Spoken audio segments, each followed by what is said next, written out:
This is the man out of LA that has been arrested in a fake ransom pertaining to Nancy Guthrie. Very sad, sad information.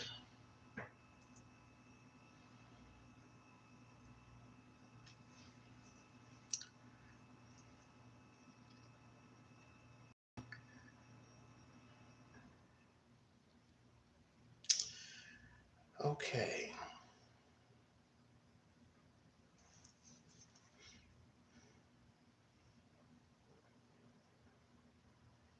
Trying to pull it up. Talking about everything besides that. Hello, everybody. Hey.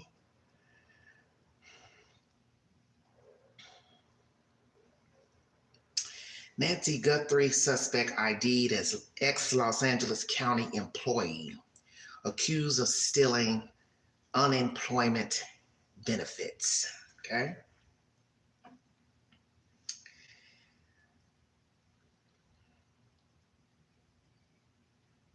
The court document said Callella was charged with transmitting a demand for ransom in interstate commerce and without disclosing his identity, utilizing a telecommunications device with the intent to abuse, threaten, or harass a person. His name is Derrick Callella. Okay. The news of Callella's arrest comes just days after the disappearance of Nancy Guthrie, who was last seen in her home in Pima County, Arizona, January 31st. On February 2nd, a local TV station in Tucson, KOLD TV, received a ransom notice for the family to send the money should the victim's loved ones cave. On February 4th, Savannah Guthrie and her siblings posted a video message on social media addressing reports of the alleged ransom demand. We too have heard the reports about a ransom letter in the media, Savannah said. As a family of people who need our mom, she added. Mama, if you're listening, we need you to come home. We miss you. A day after Savannah's video message, her brother, Lieutenant Colonel Cameron Guthrie, issued a separate video post, also urging the suspect to come forward. Whoever is out there holding our mother, we want to hear from you. We haven't heard anything directly. We need you to reach out, and we need a way to communicate with you so we can move forward. But first, we have to know that you have our... Make it make sense. While we have different people sending out messages, calling people on the phone to get money for this woman. This is bizarre to me, and this sounds suspect. Because how do you believe anything? One person trying to get money through a Bitcoin, he's arrested, Derrick Callella. He also is facing charges out of California for fraud, okay? Forging documents for overtime pay. And he was a clerk, a health services clerk. So now he's trying to find another. So how many people are out here sending notes and messages? This is where I have the problem. Because my understanding is that 3 notes were sent out and they all came from the same person per TMZ reports. But now we have this information from this guy who's been arrested wanting money through Bitcoin. And then we have another messenger sending to this one and this one and this one, but not the family, talking about lights and Apple Watches, which anybody could have seen these things on social media or Google the house. You might be able to see certain light fixtures on her house, and everyone of her with the Apple Watch in photographs with her daughter. I smell bullshit. Because what you have to remember, if one person is trying to defraud you for money, why would you believe something about an Apple Watch and a floodlight from this person? But yet they don't want to reach out to you directly. The ones talking about the watch and the floodlight. Then there's deadlines. Make it make sense. I think what is going on, we have people out here trying to take advantage of a tragedy of a woman being kidnapped. They don't know Nancy. They've never seen her. They don't have her. And if I have alluded in any of my commentary that they were all one and the same, I apologize. But I'm getting information from these people, and the information they're putting out is not accurate, or it's some confusion.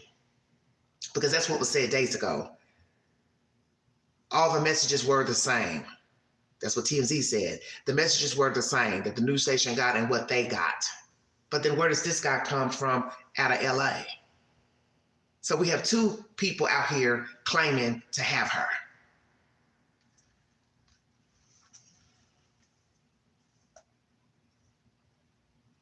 Are you all listening to what I'm saying? Two separate entities said they have Ms. Guthrie. Take the poll on my community page. Would you pay a ransom without proof of life? Now, Vinnie Politan has been talking, and he's saying he would pay. Well, that's you, Vinnie, because you're speaking from a lawyer's point of view. You're not speaking for being deep in the belly of the beast, dealing with criminals such as the detective police side. Why in the world would anybody pay a ransom without seeing a video of their mother talking, breathing, moving around? All this BS about she knows what's going on, she knows about the ransom. Well, let me hear her. Put her on the phone. Let me talk to her. Let me see her. Put on a Zoom call. Because I think both of these are fraudulent. This Derrick Callella, he's a fraud. He's already been arrested back in October. And he found another way to try to get some money out of somebody. So Vinnie Paul is saying, you go send Joe Blow money for your mama. You do it. Only a fool will send money without proof of life. And the gist of that is, you can send money and still don't get your mama back. Because like people have been saying in different comments, under different articles or videos, how do you know that they're going to give her back? Because you send the money. They could unalive her after they get the money, because to say she hasn't seen what they look like, because you got to use common sense. Holding a person hostage, you got to, one, have them somewhere where nobody else knows they're there. You've got to disguise yourself to feed them, take them to the bathroom, whatever, check on them. So where is she? House, basement, attic? Does she have a restroom? Does she have access to walk around to the bathroom? Is she chained up? Do they have a bucket in a room? Let's just keep this real, because I have made myself sick talking about this. And my therapist told me today, you don't really need to be watching that stuff. Yeah, I'm gonna say it on this live. She said, you don't really need to be watching any of that, because it's not good for your spirit. It's not good for your mind. And she's right. Because I'm gonna say this to Mr. TMZ. We just had an issue with you and your little friends over there at TMZ with the Celeste Rivas case, putting out information about a body and frozen, and then somebody else comes back. Police department says, no, she wasn't frozen. And now here you are months later, spreading a rumor from some nutbags saying they have Mrs. Guthrie. I think it's time you all stop reporting he said and she said, because now this is second he said, she said within months that may not have no validity. And I must say to you, you do not work with criminals. You have never been a hostage negotiator. You don't know what's real in a piece of paper. You don't even know if the person that sent it is the person that wrote it. That's your assumption. Oh, it seems well orchestrated. Seems like they mean business. How do they mean business when the people just told you they haven't even had contact with these fuckers? Help me understand. You have an elderly woman and you want money for her, yet you don't contact the person who has the money, which is Savannah Guthrie. I'm woke. Anybody listening? Because somebody out here is asleep. This Derrick character contacts Annie and her husband. You all don't find it strange that his husband was allegedly supposed to be a suspect, says Ashley Banfield and her source. And now out of the blue, he's calling them directly because he got their number from a website. So let me ask this. If you got their number from a website, why didn't you call Savannah? Why didn't you find her number? She's the one with the money. Number two, this other person who TMZ is believing in about the watch and the floodlight. Why haven't you contacted Savannah? She's on IG. I looked her up yesterday, and I'm going to tell you something else I find strange. When I looked at her alleged Instagram page, she has all this information with other people podcasts about the brother-in-law, which I find very weird. So I want to ask Savannah Guthrie, do you have a legitimate Instagram page up? Because I'm not trying to be disrespectful, but the page I looked at last night, it's very weird to me. I'm trying to understand why a woman would have different podcasters' information on her Instagram page about her brother-in-law being a suspect, unless you're trying to send some subliminal message to the universe or your brother-in-law, because they don't look good. I'm just saying. And there were no other Instagram profiles, just the one with the blue check. Now, I read somewhere, some people are commenting saying they think you're behind it, which I don't believe that, because you appear that you love your mother. I would never think that. Number two theory, I don't believe that the mother walked away, as my landlord thinks. My property manager thinks. Sometimes it's not what people think it is. Maybe she walked away. I didn't really go into the details with my landlord because I didn't feel like I had to. How could she walk away when the blood stops at the front door? Stay woke. You're bleeding, you would leave a trail, and the trail will go out to where you're walking. She can't walk, so she probably would have fell down. She would have been found. Checkmate. You always have to think about the information. Now let me get down to real business. Welcome to the Vault XL. Because I'm about to go off during this live stream. And pray I don't have a cardiac arrest.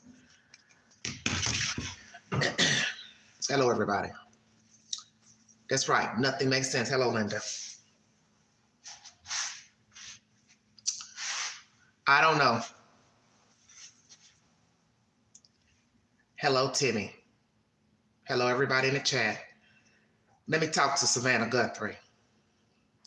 And let me talk to Annie, and let me talk to Cameron.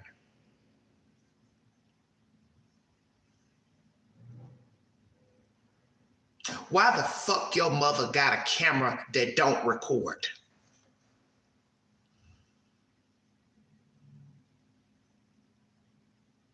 You see, people jumping in on this story, commenting, you're not the one out there probably dead, and somebody got to find you and hope they stumble across your body or hidden in somebody's house, shed, or barn.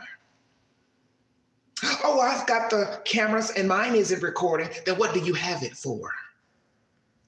You have it to make a person think it's recording in case they decide to want to push your damn door in and break in your house.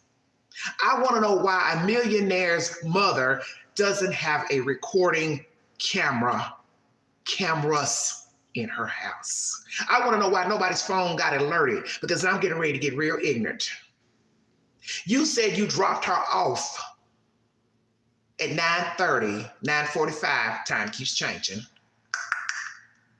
It took you how long to get home? 10 minutes? 20 minutes? So that means somebody was still up when they got home. So you mean to tell me a couple hours later, y'all still kind of young, y'all went to bed as soon as the husband pulled in? You don't have no alerts on your phone to show movement at your mother's house. Cameras being disabled. I'll wait.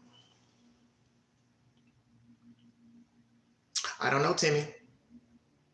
That's another thing we're just hearing from the sheriff. She took an Uber, but allegedly she lives 10 to 20 minutes away. Well, if you can drive her home, you could have picked her up. Or maybe the mother said, that's okay, don't worry, don't come out your way. I'll take a Uber, because maybe she's been Ubering.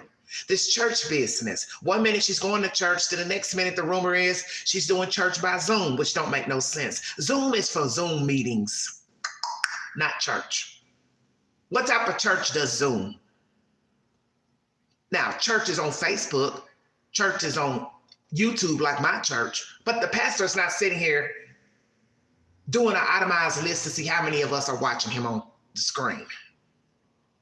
So which is it? She goes to church, she don't go to church. See, all this up and down, he said, she said, from people in the chat, people commenting. This is why I don't want nobody coming to me with nothing else, because I'm sick said and the she said. And then if I call somebody out, the first thing they say is, well, Queen, I got it from the sheriff. The sheriff said blood was going down the driveway. Then you got to take it back and say, no, it wasn't no blood dripping down the driveway. What the fuck is going on with this old lady?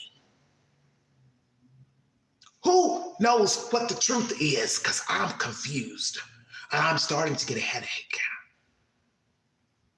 You didn't even want to tell us during the press conference who dropped her off, but then the first lie was the son-in-law dropped her off. Then you wait to do the press conference and say, a family member dropped her off. What's the secret? What is it that you all are trying to withhold? Because what you're trying to withhold, it ain't working out. And I get it. You can't tell us everything.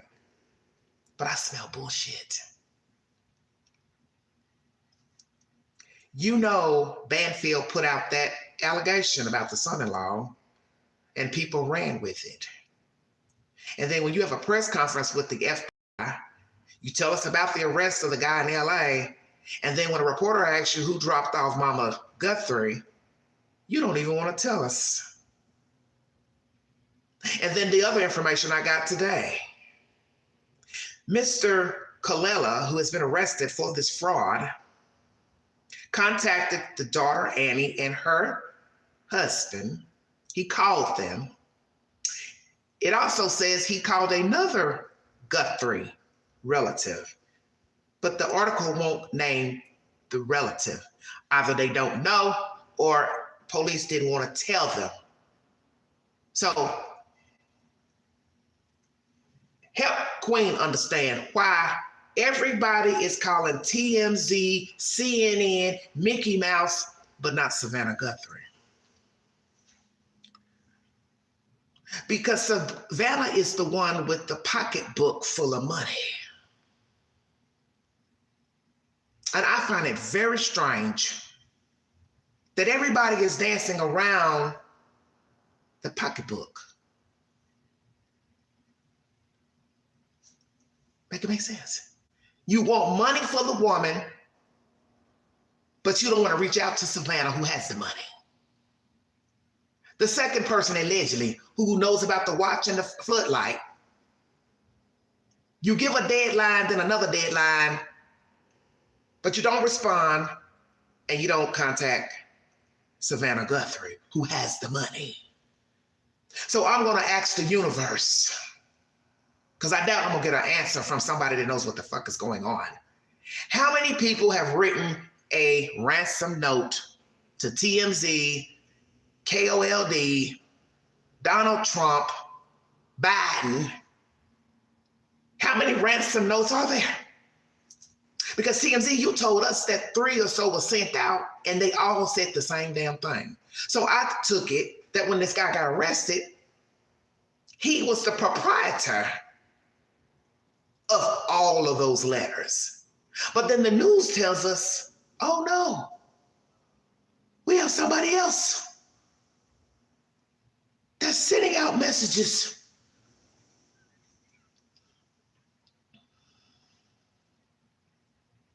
I don't know, Timmy.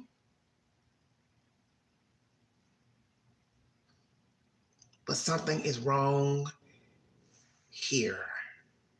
And when you listen to certain people who give their opinion to say there's something not right with the ransoms, it has been former detectives. Vinnie Politan, you ain't no detective. You attorney / news commentator.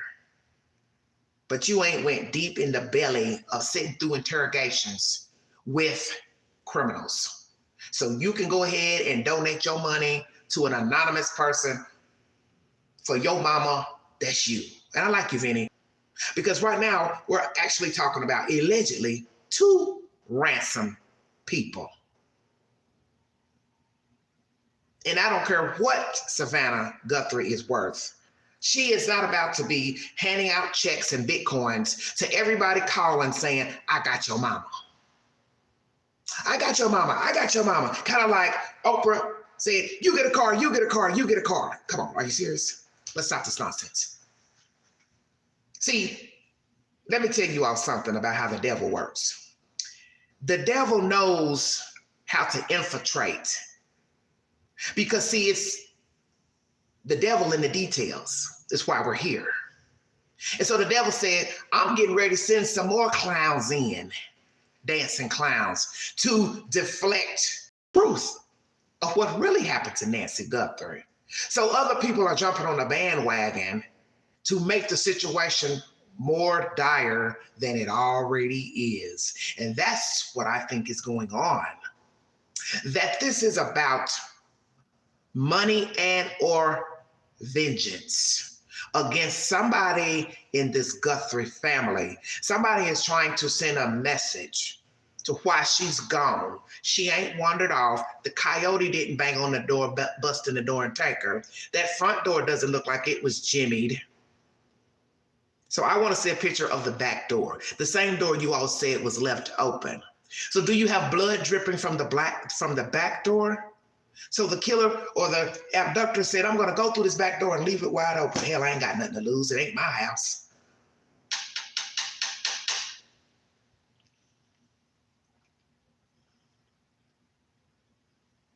Make it make sense. And maybe this is what the true abductor was hoping.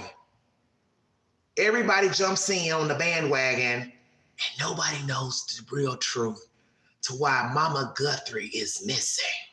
Now, some of you do believe this is an inside job. You think it's somebody that knows her, knows of her, or heard of her, and that she's a wealthy daughter. I don't really know what to think. And I said I would not accuse anybody because I don't want to be disrespectful to the family, and then I have it wrong. But this is what I will say. I smell bullshit. I smell bullshit. And whoever took her, this is what you were hoping for. Fluff. You're sitting back laughing at everybody commenting and making commentary and news videos and podcasts and TikTok. You're eating it up. But I tell you what, you're going to wish you were dead when the FBI gets a hold of your ass. Because you didn't have any right to take that lady out of her house. Because it was never that serious. Whether she said something out of the way, whether Savannah said something on TV, whether her husband said or did something, it wasn't that serious. But we know people carry grudges. And for all I know, it is one of the kids. One of you are jealous of your sister. Yeah, we're going to go ahead and say it. Or one of you jealous of your sister's success. Why am I not a millionaire? Why am I living in a nice home in New York, Connecticut, wherever she lives? Why is everybody always talking about Savannah, Savannah, Savannah?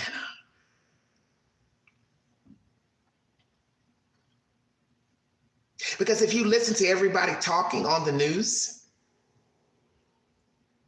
you would think she was the only child. So you have to think, what are we missing pertaining to Nancy Guthrie?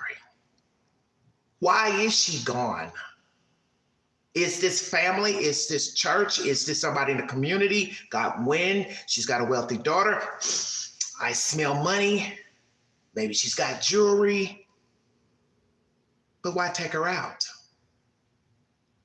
Because there's no purpose of a home invasion. You're taking the lady out. That makes no sense. You came over to borrow money. You called her. I'm outside. Can you let me in? It's an emergency. She's a nice lady. She lets you in. And then there's some type of altercation. I really need the money. I need a check. I don't got it. I can't give it to you. They hit her in the head, blah, blah, blah. Why are you taking her out? So as I said in my last lives, please check them out. What's in the wallet? Are all credit cards in the wallet? All checkbooks in the wallet? Have you all ran her name to see if anyone's tried to open up any accounts, line of credit, credit cards in Mrs. Guthrie's name? Life insurance policy, is it at the house? The will, is it at the house? Does she have a living will? Who's the executor of her will? Stay woke, everybody. The deed to her house, is it in her name or Savannah's name? Because sometimes children, their names are on the deed of their parents' house. The parent is just living in the house, but they've already forfeited the deed over. Because I had learned about my own grandmother. She had already signed her house over long before. Who's supposed to get the house? And whose name on her car? I bet y'all like, damn, Queen. Yeah, I don't miss anything.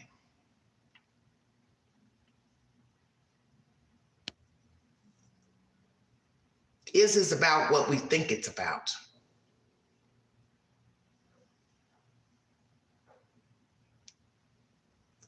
Because as I told my property manager today, when I was talking to her in the rental office, I said, I don't believe she walked out because she would have already been found outside.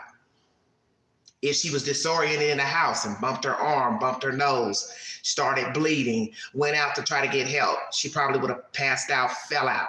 She would have fell out in the house. She would have fell out outside. Try again. They said it's a crime scene. I think detectives know the difference between somebody bumped their head and wandered out the door. She would have left a trail, and like I said, she wouldn't have gotten far. Wrong theory. Ha! Timmy's funny. Take us to Zoom church. I'm trying, baby. I'm trying. You see, sometimes it's best to just be quiet, don't say nothing about nothing. Because the sheriff is not good with public speaking, and that's okay. Because he's not talking about true crime every day in front of an audience. So he's tripping up himself. He's having to retract stuff he said because he's not dealing with crime every day to be talking to the news. But sometimes it's best don't say nothing. That way you don't have to retract anything. Some of you are upset about the crime scene having to be redone again. Well, that's because the FBI is involved and they want to take a fresh look. They're not going to go on what you said you saw. It's not how the FBI works. I want to go in for myself. I want to see the house. I want to see the yard. I want to see the pool. I want to see her room. I want to see the kitchen. I want to see the den. I want to see the laundry room. Did you all check the laundry room? Did you look in the washing machine? Yeah, Queen gonna take you to church today. Did you see if anything was wet or washed? Did you see if anything was in the dryer? Because crooks do put things in the washing machine and dryer when they try to clean stuff up. Did you look to see if there were any cleaning agents that look out of place? Did you smell bleach, Pine Sol? Latent footprints. Hello, Amy. Such as Korberger. He left his big old footprint behind.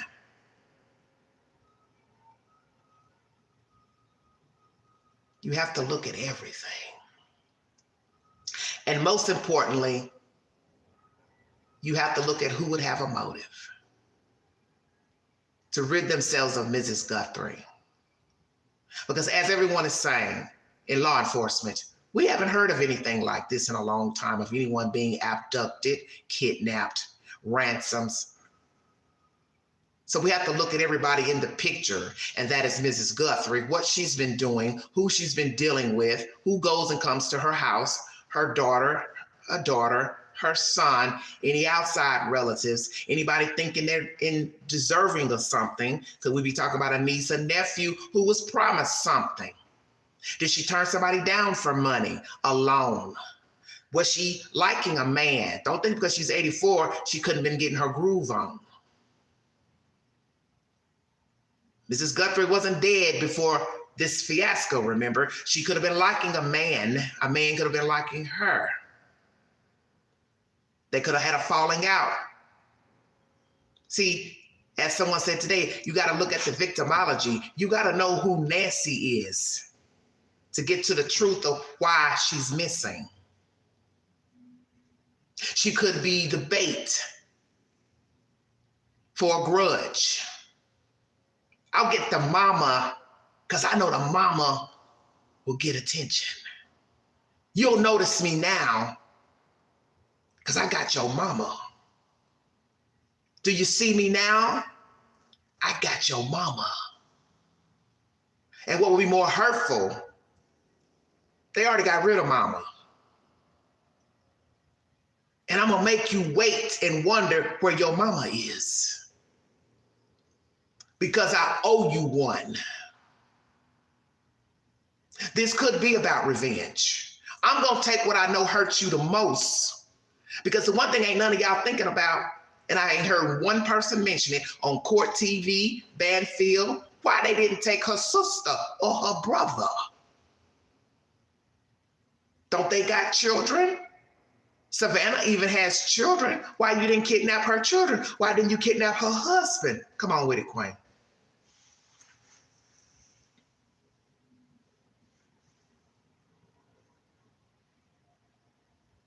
Savannah don't even live in Arizona, if this is about Savannah. So see, this is why I said, you got to know what you're dealing with to why she's really gone. Is it really about Savannah? Or is it something a little deeper?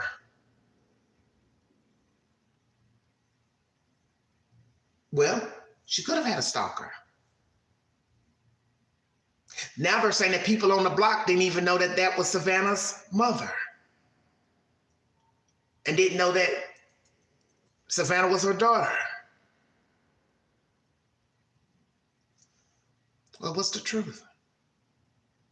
Perfect setup for a home invasion, is it not? Up there, all that shrubbery, can't see nothing. Nobody wants street lights so everybody can stargaze. Stupidest damn thing I ever heard. Well, we don't want lights up because we like to look at the sky. The sky is so beautiful. Oh my God, street lights block the view. I ain't had no problems looking at the sky. And I live in the inner city. Guess what? The stars still shine with the street lights outside. Shut your mouth. And so guess what? Since you all in Arizona are so worried about the damn sky, maybe you could help get Mrs. Guthrie back. Since that's your only concern, it's the night sky and the stars. Oh, it's blocking the view. Street lights will block the view. Well, guess what? The abductor knew that too. They ain't gonna see nothing. The neighbor ain't gonna see. She ain't gonna see us coming. Yeah, Timmy, stupidest thing I ever heard. Stupidest thing I ever heard. This is scary. I have racked my brain for days trying to figure out what is going on. So I want to come on and tell you about the guy who got arrested, Derrick Callella. He already has another fraud charge out of LA from October. He defrauded his job, he and some other workers. They jimmied their checks for overtime pay. So he's already facing a charge from his job, and now this fake ransom business. But see, where there's a problem, besides him being arrested, who wrote the other ransom note to TMZ? The neighbor jumped on the camera real quick. Sony says, hello, Sony. Miss Nancy has been gone since day one. I think so. And I hate to say that because you want to have hope for a human being, even if we were talking about a child, because children do wander off. They have little feet. They can run very fast. We have seen cases of the children went missing and they were found in the woods, and this child had traveled for miles. Didn't get ate up by any animals, but that's a lucky, lucky case. But Nancy didn't wander off because they have made that clear. She can't walk. So common sense will tell you that's why she Ubered. She don't even trust driving. See, I always tell people to pay attention.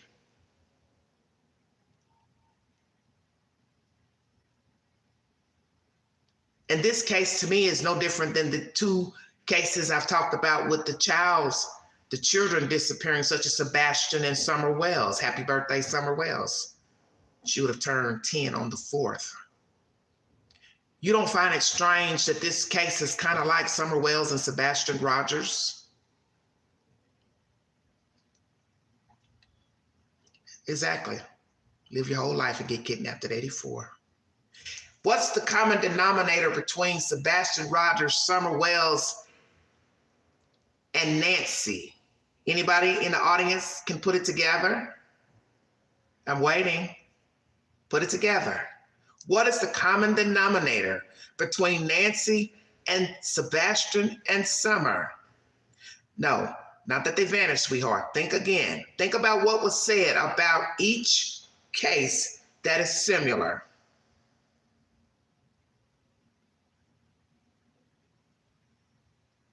Not explorers, baby. Think about what's been said in Summer's case, Sebastian's case, and Nancy's case that are identical. Identical. You're close.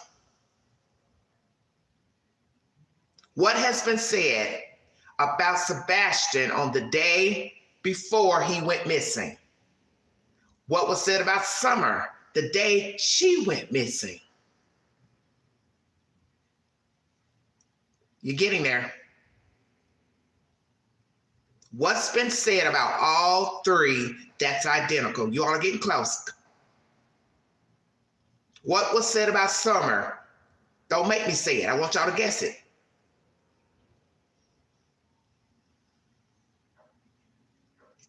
Bam. Thank you. They all were out with the relative, and poof, they went missing. You have to admit that's a strange coincidence. East Tennessee, Middle Tennessee, Arizona. How do you go missing and you've been gone all day with your mother and come back, somebody takes you out of a house with other children? How do you go out to eat with your mother, seen by all these people in the community, come home, disappear? Now, this lady takes an Uber to go play games and eat dinner, dropped off by her son-in-law into a dark neighborhood. Hours later, home invasion.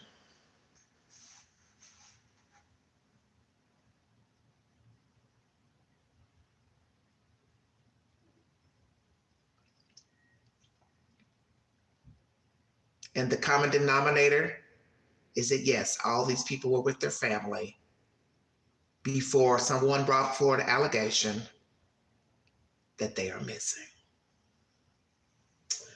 Went to the bowling alley, yes, in the Texas Roadhouse.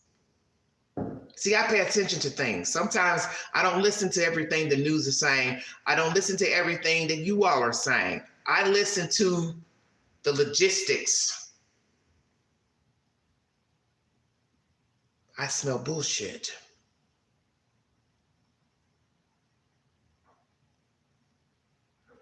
Everybody's out having a good time, and just out of nowhere, they're gone from the earth.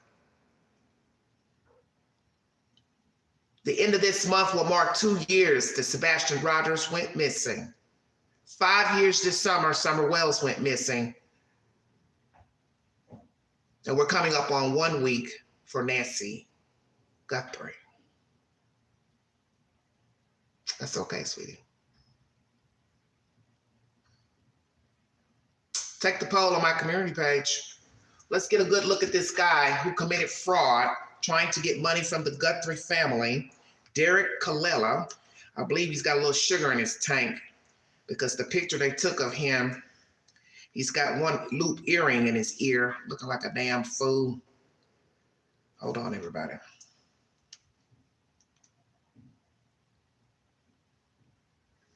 picture come up. Do you think the Monday will pass with no communication?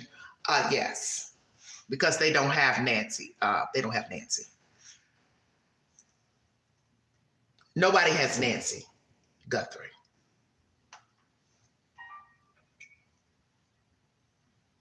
And I think her family knows this. You want to have hope, but you have to at some point have common sense. And Savannah is an attorney, but that does not mean she can't think, you know, she wants to have hope. That's her mother. I can't tell her not to have hope. That is her mother. It's not my mother. But you also have to use logic. They got something that you want and you got something they want. I'm going to stay in contact with you because I want that damn money. I'm not getting ready to duck, goose and call TMZ. The hell you calling TMZ for? Sending an email to TMZ. You call the news, okay, maybe, because that's the same town where the lady lives. Savannah has an IG page. Send her a message. Attention, attention, I got your mama. Oh, she'll accept it. She need to go to a hotel. What do you mean she need to go to a hotel? Stall tactics. Exactly. I get the money and disappear and you never hear from me again until FBI traces you and that money.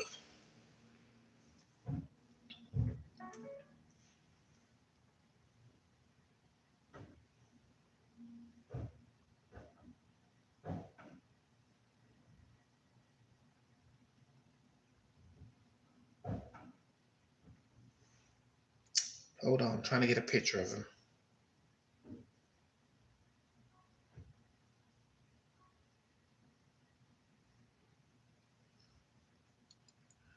Well, and I wouldn't be staying there.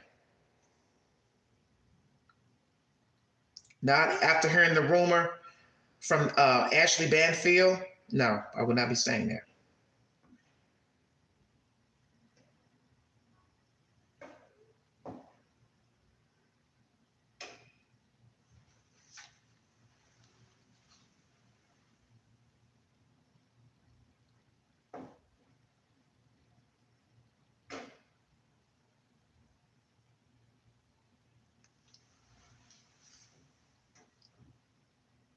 Derrick Callella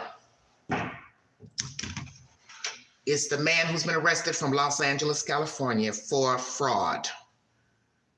Ransom attempt. Yeah, he's got a little sugar in his tank.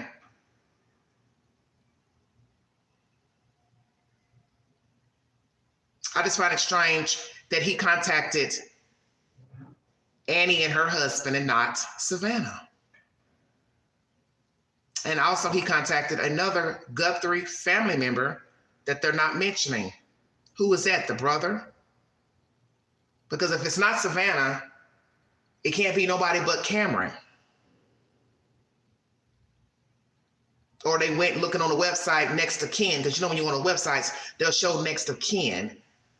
So what, he just went and started calling all these different numbers. Hi, are you related to Savannah Guthrie? Are you related to Nancy Guthrie? Hey, I've got her, I need money.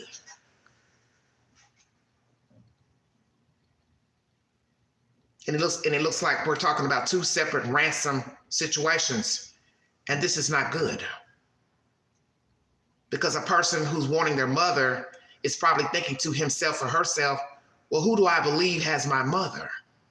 Somebody needs to show me proof of life, and you all are not trying to do that. Now you have one person arrested. Why would they believe this other person? About the floodlight in the Apple Watch.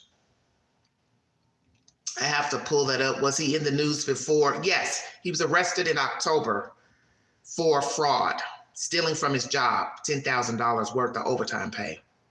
He worked in health services. He was a clerk, so he had a decent job. Savannah probably has a staff that runs her social media. Well, they need to take down that stuff about the brother-in-law. It don't look good. I'm very good. Hello, no perspective. Thank you for joining me. Thank you all for joining the Vote Excel. Take the poll on my community page. Is Nancy Guthrie alive? Also take the poll. Would you pay a ransom without proof of life.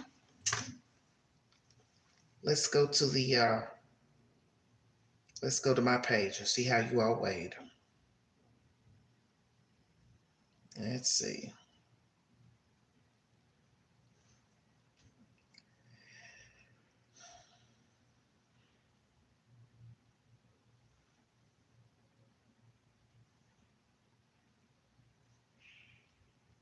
I ain't got no money, laugh out loud. They asked Megyn Kelly to stop talking about this and to move on. Her friends. Really? Wow. Why? You can't tell somebody to stop talking about it. She's a reporter. You can't tell her what to talk about. Nobody has the right to tell anybody what they can talk about. There's a difference if you're spreading lies. That's different.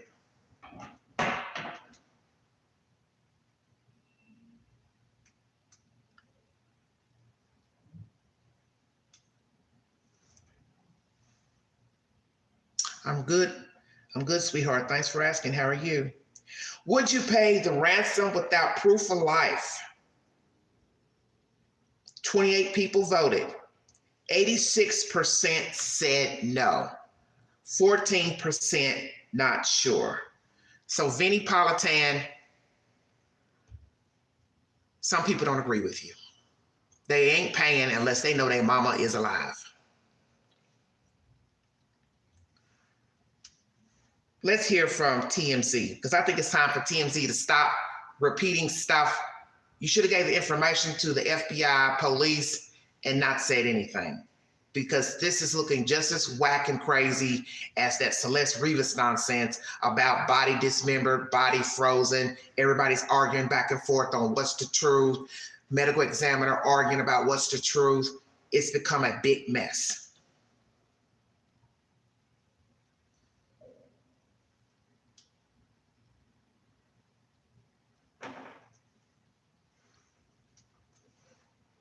Something that piqued my interest from the beginning. And I believe now that there is a way of connecting the dots, and that law enforcement has an area that they are most interested in terms of where Nancy might be, if this letter is legit. And I say it for this reason, that obviously, the person who took Nancy, if this is the person who wrote this ransom letter, they're demanding money. And if they get the money, they're saying they will return her. That's obvious, right? Well, in the letter, it says they would return her back to Tucson. So they also give a time frame of how long it would take after they receive the money to return her to Tucson. So there's a time frame. Now, if you look at the time frame, then you say, well, you can draw a circle around Tucson to see how long maximum it would take to get her back there. And they're not going to fly her back, because the last thing they're going to do is go to an airport where Nancy Guthrie shows ID. That's not going to happen. So clearly it would be driving. And they're not going to drive at 100 miles an hour because if they get stopped for speeding, it's over. So they're going to go around the speed limit. So let's say that if this letter is legit, they would travel at about 60 miles an hour.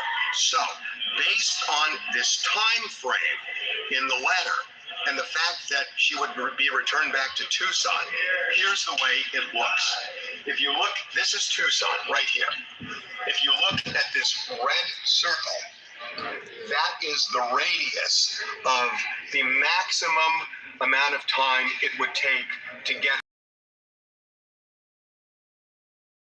California, Nevada, Utah, Idaho. It incorporates Colorado, Wyoming, a little bit of Kansas, and a little bit of Oklahoma. Now, that's a big area for sure. But it is not the full United States. It's not the world. At least it's a defined area. And again, if the letter is legitimate, then it would seem, based on the amount of time maximum it would take to bring her back to Tucson, it's this area that I would think authorities are most interested in. And remember, they are looking for anybody who possibly has information on the whereabouts of Nancy Guthrie. So there's a $50,000 reward for information leading to her return. So I would think that this area is particularly interesting to them. I want to say a couple of other things. The letter, people have been asking, does it seem like it's written by just a crazy person? And the answer is no. This letter was very well constructed. It had structure. It had a beginning, middle, and end. It was well done. I mean, if you took this letter to an English teacher and said, give me notes on structure, on grammar, you probably would get no notes back. It's done by somebody, I believe, who is educated and really spent time. This was not something that took 5 minutes to write. This was a well-constructed letter.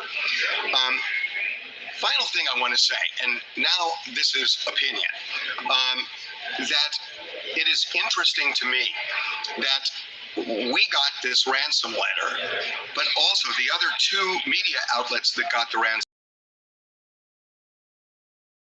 Tucson. They were television stations in Tucson. So why would somebody who wrote a letter like this know about the local stations and send to the local stations if they have no connection to Tucson? It feels like there was a connection to Tucson with the person who wrote this letter. And, a lot of people are saying, well, it happened because Savannah Guthrie is rich and famous, which she is. But is it that somebody looked at Savannah Guthrie and said, let's find a relative? Or is it somebody who lives in the Tucson area and either knows Nancy Guthrie or knows of her and knows her famous daughter is Savannah Guthrie, and it hatches from that? It seems to me, just based on where the letter went, that it's the latter. So the bottom line here, I know that the law enforcement has been saying they are desperate for clues, and they clearly are. But just in terms of the people who might help, I think heads up in this area. When you start Medicare, there's one single decision that is going to be more important than any.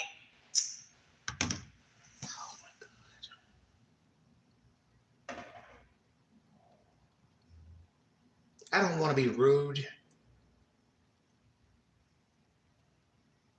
but I don't know if you feel special because somebody sent you that letter. Why do you believe it, Mr. TMZ? They have already arrested another person.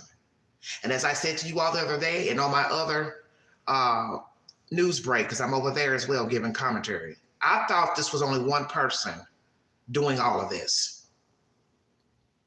And that's where this is also a problem. You just said in this commentary, he or they sent us a letter and to two other news stations. And all the information was identical. So when this guy got arrested in LA, Mr. Derrick, I'm assuming he was the one that sent all this information out. Do you understand? So it's looking like perhaps there's two separate people or groups out here working this ransom business. Or is it? Maybe I should ask that. Is Derrick this guy here that sent the messages to TMZ and the two news stations? Or Derrick was working on his own, sending messages to the Guthrie family by phone? What's the truth? It will be a shame if we're talking about more than one person navigating out here trying to get money on this lady. This is a mess. And this is why I had said what I said, that I thought this was one person working, one group working, because of what TMZ said. So I don't want to repeat nothing else what TMZ has to say.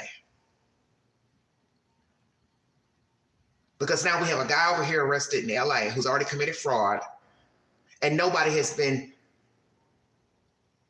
calling the Guthrie family to say this, this, and this about Mrs. Guthrie. So what the hell is really going on here? So is Derrick the person who sent these letters to TMZ and the two news stations? And why, Mr. TMZ, do you believe this ransom business? It sounds really nicely written and you could take it to an English teacher and blah, blah, blah. So what? We already got one person arrested. We don't even know if he's the culprit of this information. I'd hate to say that you're quite gullible, that you believe anything that somebody sends to TMZ, because that's what this is looking like to me. You believe this bullshit that was sent to you about Celeste Rivas months ago. And now here you come repeating some stuff about some ransom.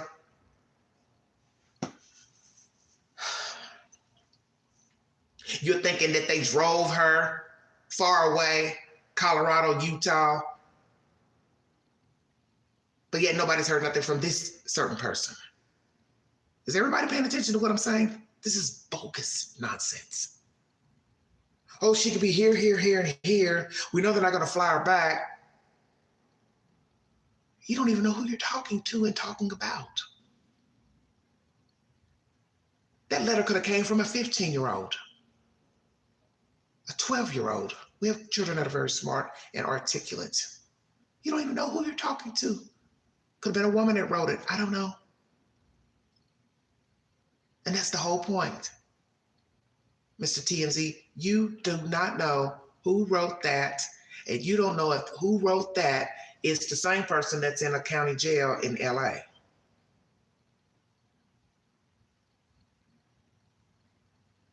We'll have to wait to see what the FBI comes up with to tell us, yes, they're one and the same, or they're separate. And if they're separate, it's even more crazy, because now you've got another person out here trying to get money from the Guthries. And you don't really know if they have Mrs. Guthrie or not. I'm just going to say, due to the timeline, we're on day 6. You're not communicating with the Guthries. They're having to make video after video asking you to contact them, which tells us you're not contacting them, which makes no sense for you to be asking for money for a person, but you're not contacting the people with the money, which shows me that this is a farce, number 1 or 2. And I'm starting to lose count and I'm getting a headache.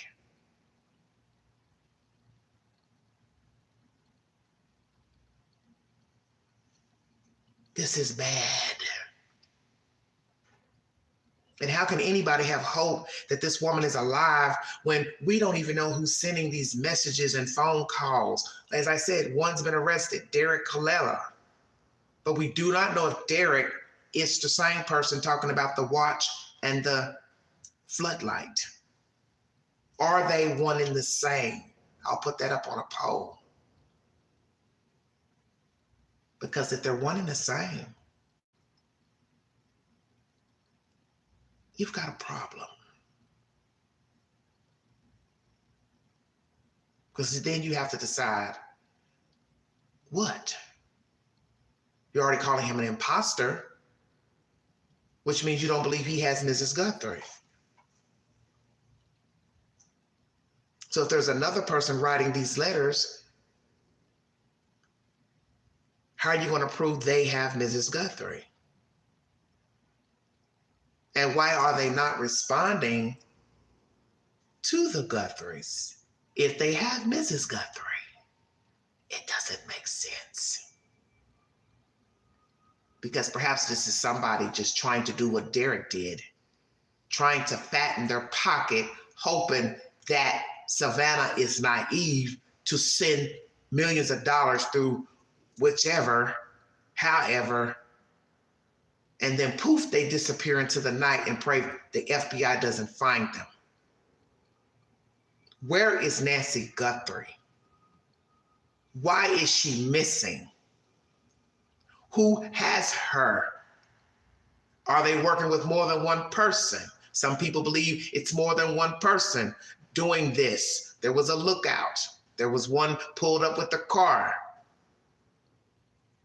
You're taking a lot for granted. Did they know that the cameras weren't recording? Because if you knew the cameras weren't recording, what's the purpose in taking them off? Stay woke, everybody. Did she have cameras on the inside? Nancy Grace says allegedly she had cameras on the inside. So see, here I am repeating something. I don't even know if it's verified or not. So I'm going to ask the sheriff, her family, did she have cameras on the inside? Did you have cameras hidden on the inside where nobody would know they're there? Because if we find out she had cameras or has cameras on the inside, disguised in a plan or this, I say, hell yeah, it's possibly inside. I don't know. This is some wicked stuff going on. Now let's talk about this last thing before I leave. We've talked about vengeance, grudges, somebody just wanting some money, take her out, keep her, but it don't make sense because you're not corresponding with the family. Inside job. Such as family. Is this an inside family orchestration? And why would her own family members want to take her out of her own home, assault her, and play mind games?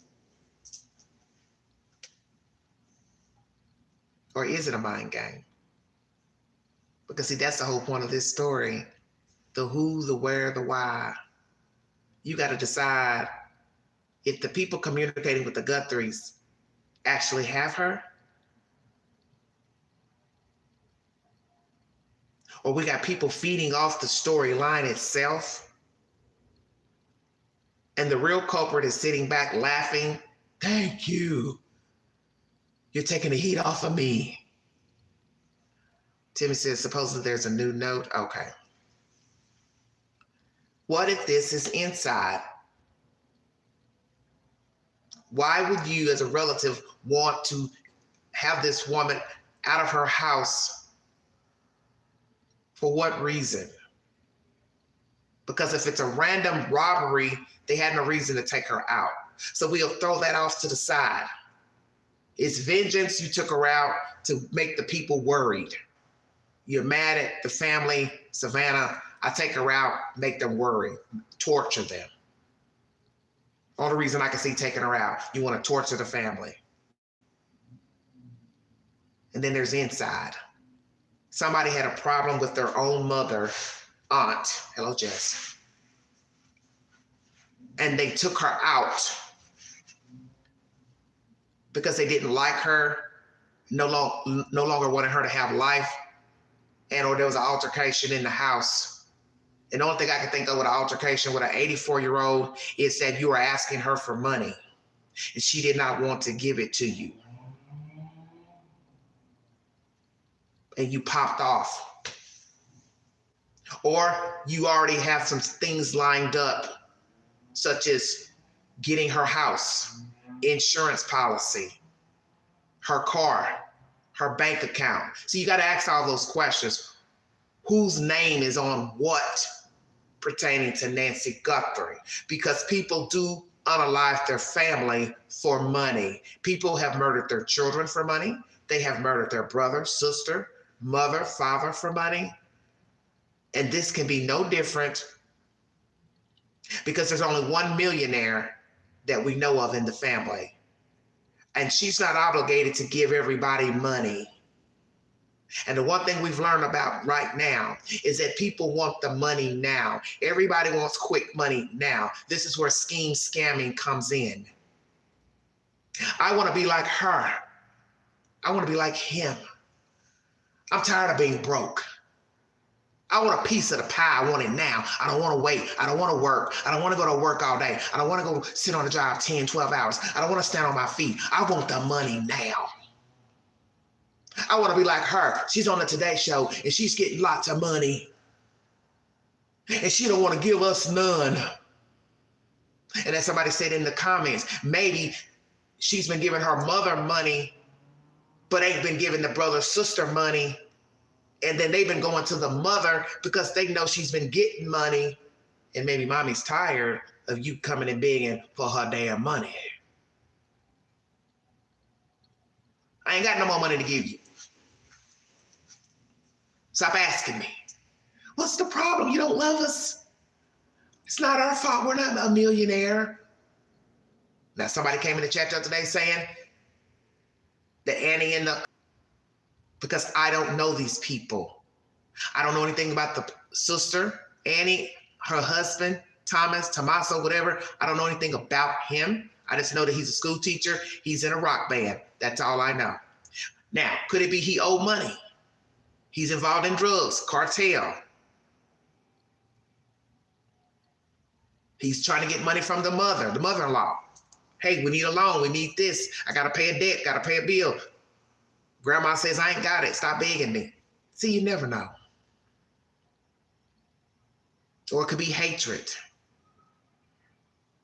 Oh, 40 million last night? Okay. So this could be about just hatred within the family. The mother could have favored Savannah over her other children. She could have always been putting her on the pedestal because she's been a professional in the news business a very long time. She is college educated. She has a degree in law. She is a lawyer and a reporter, news commentator. She's the it factor, as her fellow colleagues spoke of her. She has it. Yes, and she's the baby. Babies are usually doted on in families. See, you never know. Fargo, God, you're crazy. See, the one thing I'm going to speak is that I've lived 55 years. And when I talk about certain things on the network, it's because of things that I have actually experienced and things I've witnessed in my times as an adult. And I have seen people walk out into the world with a facade, with a clown mask on. And they were one way to people in the street, but another way to their own family. So all you've been hearing are things about Savannah. All you've been hearing is how nice Nancy is, how sweet she is. But the one thing I will tell you, and I think most of you know this, everybody saying these things do not fucking know any of these people. Because what have we learned about true crime and dealing with people? Everyone has another side to him or her. The same person that you think is so nice in the streets, getting awards in the community, they don't even talk to their own fucking family members. They have favored one child over another one. They have a pick of a favorite. They have talked down to their children.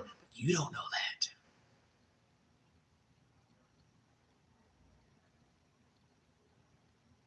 If you were to go behind closed doors and talk to 5 or 6 of children, different children, each one will have a different version of who their mother and father is. One child will tell you they had a great life. Another child will say, this life was not so great with mommy and daddy. And 2 brothers and sisters, or however many, are not speaking because everybody had a different version of mommy and daddy. Well, you had a good life with them because they treated you better. That's not true. That's not true. Mom and daddy were nice to you. To you. Not to me. That's my perception. You see, Queen is good at reading people. Because I've been dealing with chameleons for 50 years. What I see, you don't see. What I hear, you don't hear. I see something that ain't right with them kids, them brothers and sisters. I could be wrong. It's just a feeling I'm getting. The brother sat stoic first interview with the FBI. He didn't even flinch while Savannah was reading that letter, and then Annie read her part. Then he comes out the next day reading. He's like a stiff brick. Reading, no emotion. Maybe he's stern from his military training, but for God's sake, it is your mother missing. I could be wrong.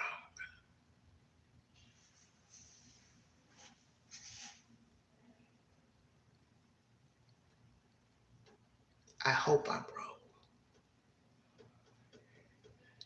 She said, "We are merely human" was weird. Well, they were speaking in reference to a human being wanting their mom, loving their mother.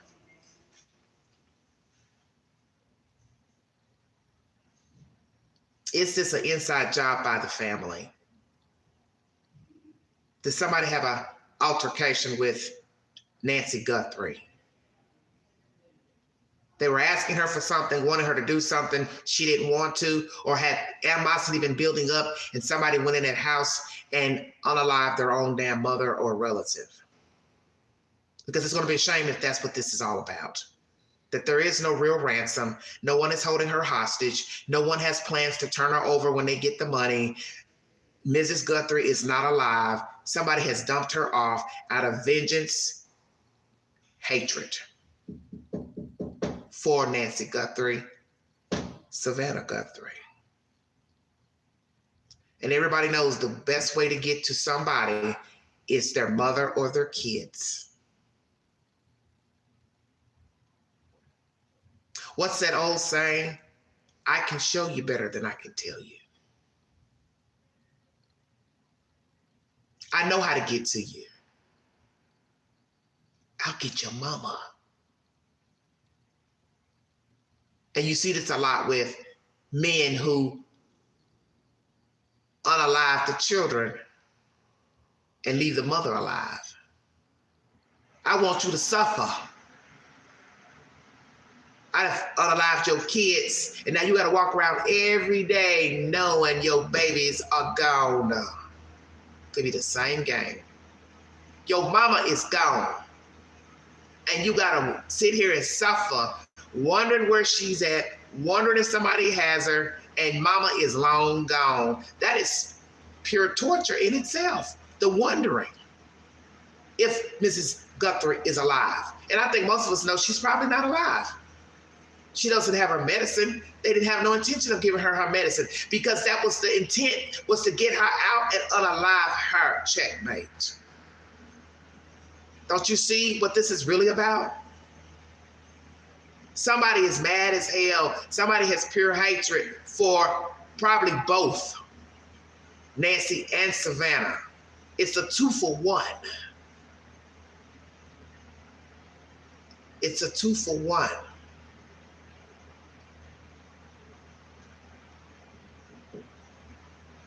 Yes, it was meant to hurt. And that's what people do. They hurt what's closest to you. Somebody knows they love their father, they love their mother, they love their children, then they want to get to what would make the person suffer. Now, some people will just unalive the person themselves. I want you to walk around every day and be bitter and angry like how I feel. And how can I do that? I'm going to take what you love the most. You love your kid, I'll take your kid. You love your mama, your daddy, I'll take your mama and your daddy. Now, I want you to suffer. I want you to sit up here and cry and moan and wonder what the hell Nancy is. And the person is right now sitting back and they are enjoying what they are seeing up here on the TV and IG. Look at her. She's shaking, holding the paper. I got her. I got her where I wanted her.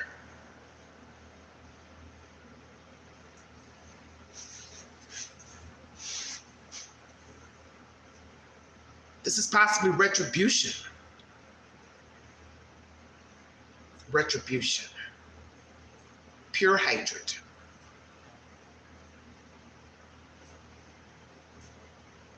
Pure hatred for Mrs. Guthrie. Who cares? She's an old lady. She's about to leave here anyway. Especially if it's one of her kids. I want her money. I want her house. She ain't done right by me.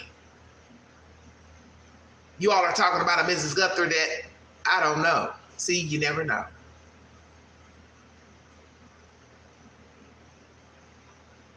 And sitting up here talking about true crime, they always say it's always the same motive. It's passion and greed.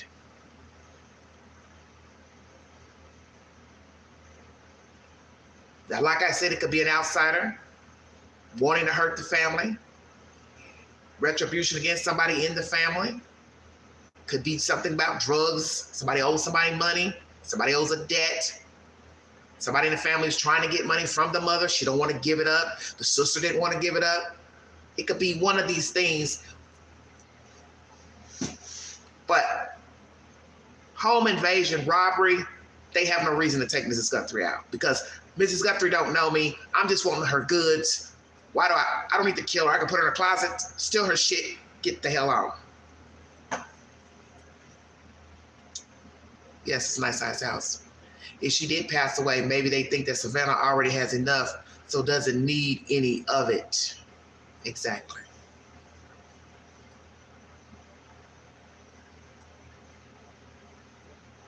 Yes, Timmy. You said it. You got everything already. You're a millionaire. We've been scuffling and huffling. Because see, we don't even know if Savannah's the type that she's been helping her family. Don't think because somebody's a millionaire, they just readily give up them coins. Because what did I tell you all about people who are wealthy? People are always in their pockets. People are always trying to scheme, scam, steal from them, beg, and they get tired. They get tired of people calling needing money. And when you got it, people are going to ask. You know this.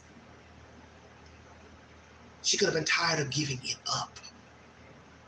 Could have told the mother, don't loan out no money. Don't give out no money. And somebody got tired. I'm tired of being broke. I'm tired of begging my sister for money. I'm tired of begging my mama for money. I want something to show from living. I don't want to pay a mortgage no more. I'm tired of paying a car note. That's everybody's story. Who the hell wants to pay a car note? Have you seen how much a car costs? Do you see how much an SUV costs? It costs to live. And we live in a world where we're bombarded with stuff. Cheap ass shit from China, but you want it. Because you think you need it, you think you deserve it. You think you deserve Gucci slippers, Gucci robes, Gucci clothes, Fendi handbags, because the stars are wearing them. The people in the rap videos, they wear, I want to look like them, I want to be them. But sometimes it ain't your time to shine.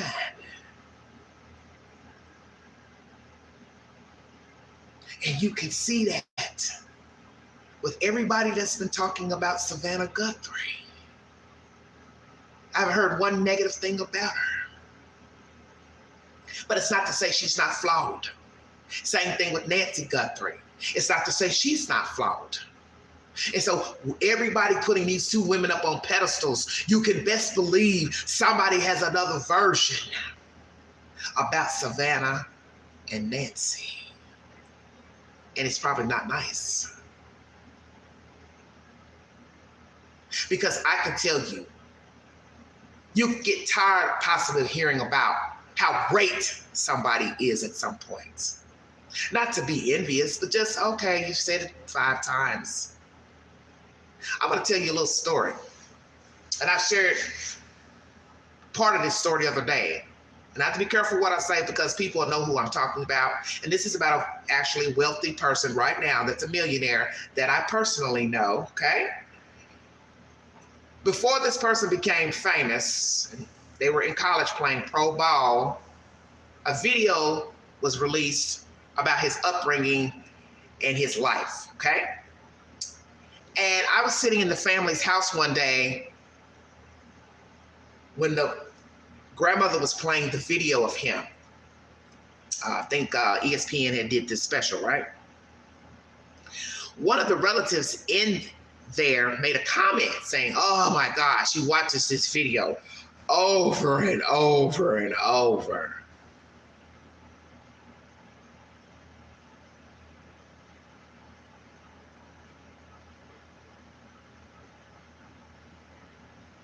Are you all following me? This relative was saying they were tired of their mother watching this video of the relative of the boy because he was good in sports. Well, now he's playing pro ball and he's a millionaire. So imagine what she's thinking now that he's famous. And her sister is reaping the benefits from this wealthy son. Anybody paying attention?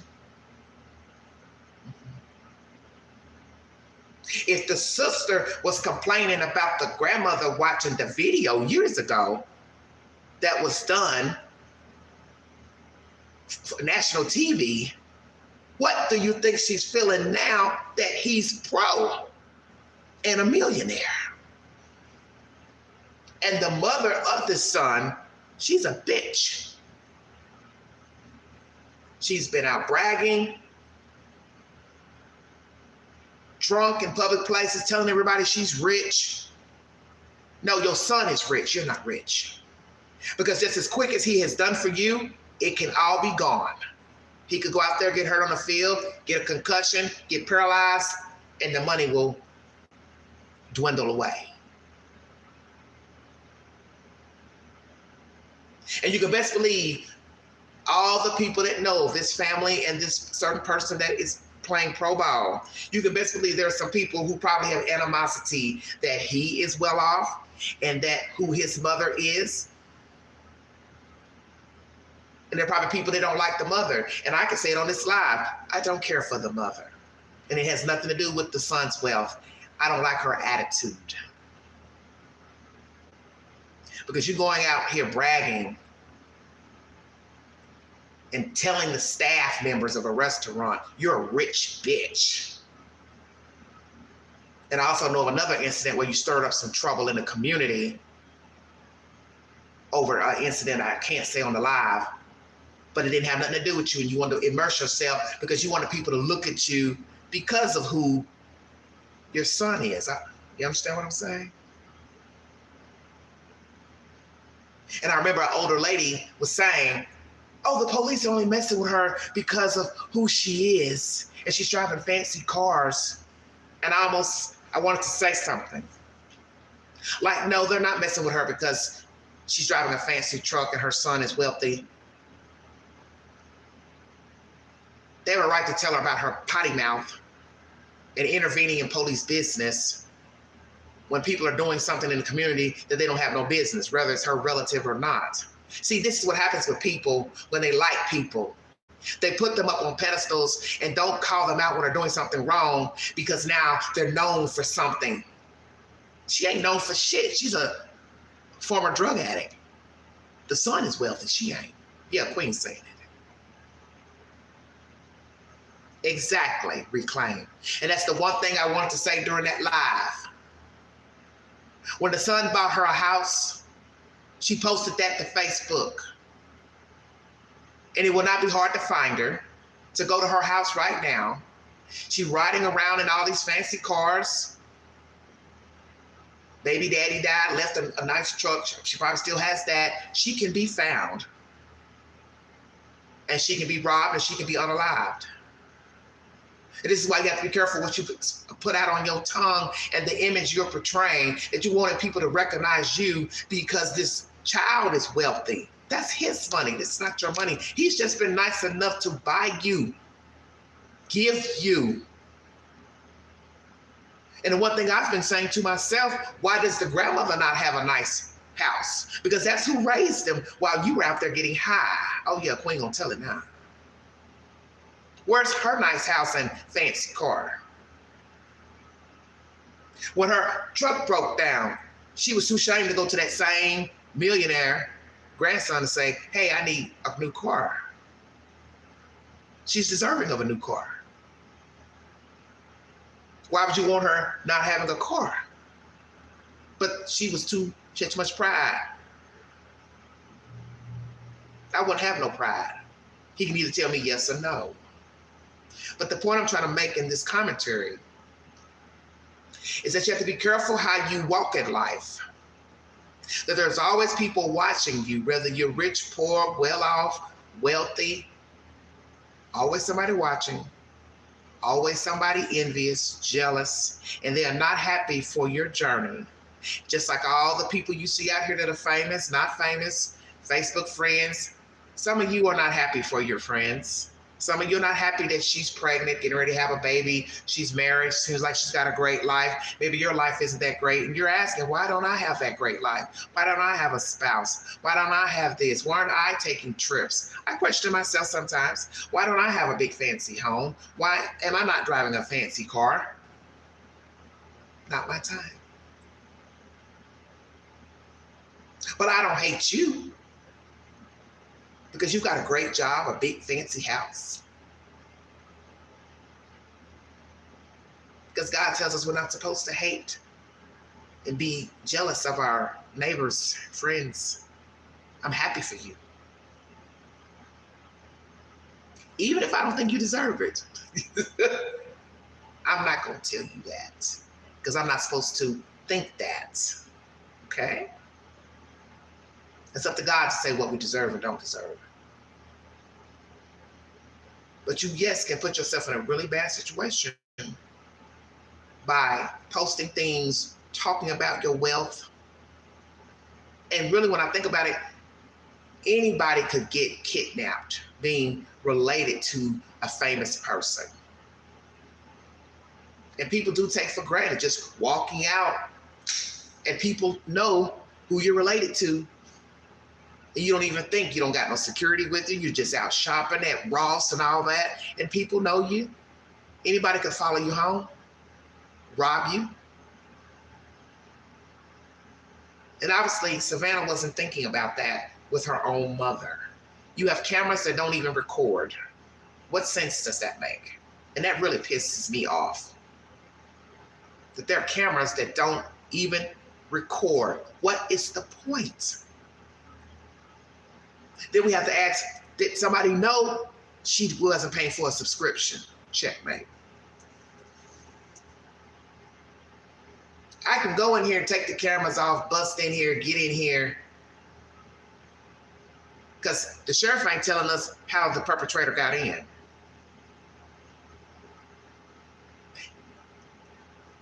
So was that just a camera and no keypad? Because I didn't see a keypad either. Digital keypad on the door. She has that gate and you have to put a key in that lock. I didn't see that jimmied. So how did the person get in? Through the back door? You didn't say there was broken glass? What is the truth to this story? Savannah been famous since 2007, 18 years. That's a lot of time to grow a deep, deep secret rage. Well, Timmy, if this is inside, such as a brother-sister type situation or grandchild, it's probably deeper than 18 years. Because you got to know how these kids grew up with Nancy and her husband. You got to know how they treated their parents, how the parents treated them, how the children got along with one another. Was any of the children put on a pedestal versus the other children? Was there favoritism with the children? Because usually babies get more attention with their mother and father. People dote on the baby of the family. Then the baby grows up to have a lot of great qualities.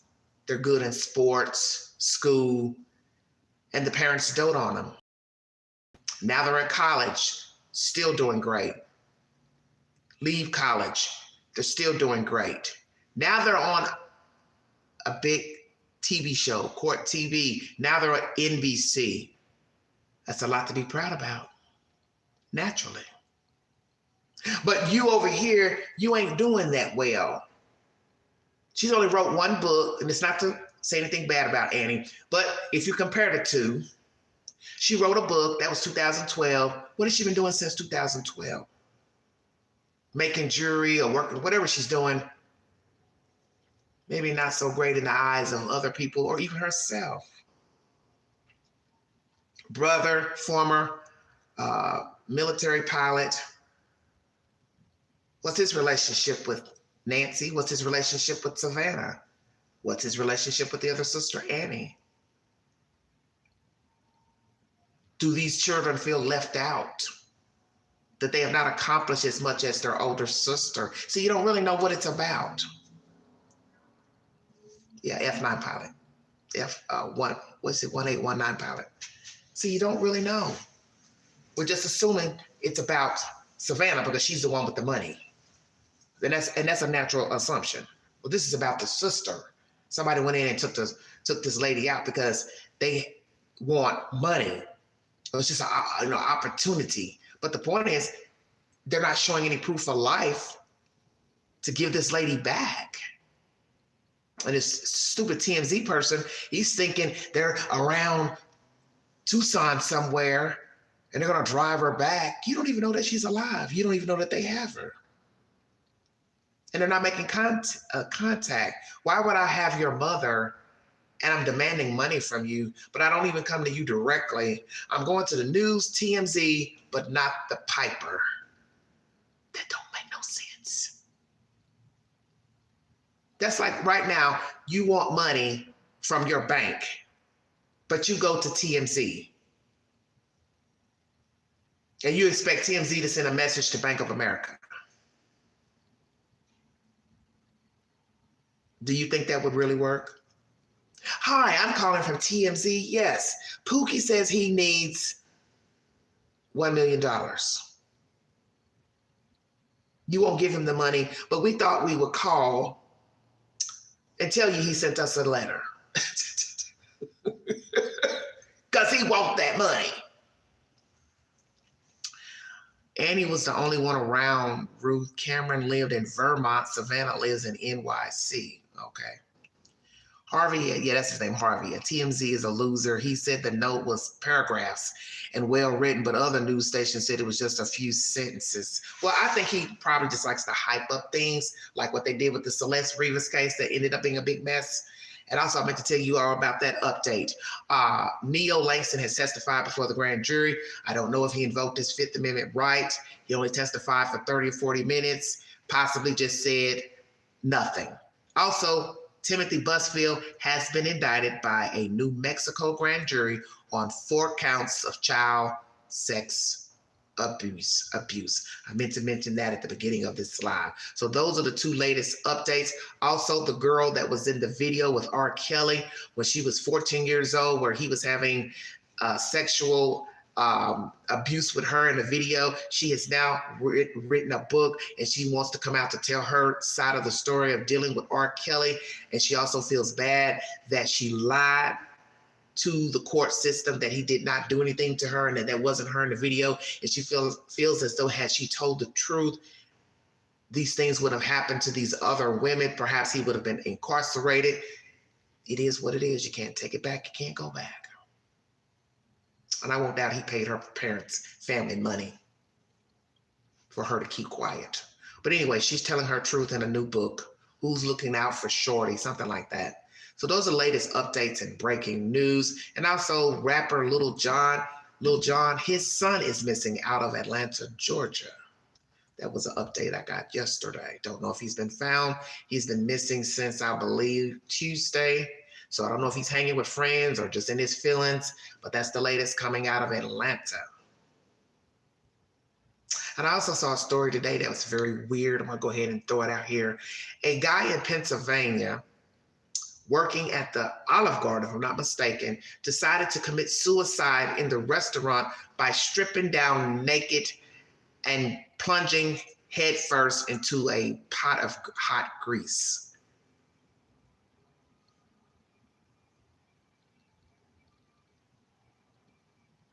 Crazy. Why would you do that? Why would you immerse yourself in hot grease? That's why I'm saying the world is crazy.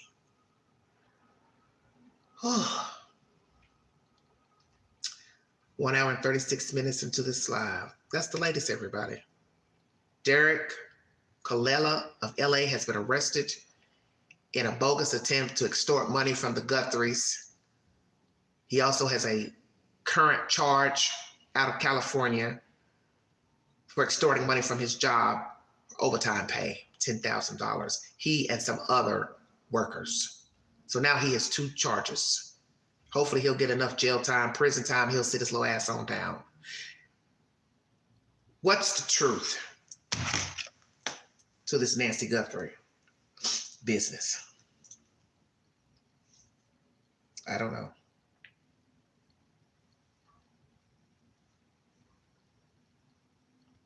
Most of you say you would not pay a ransom without proof of life. Take the poll, everybody.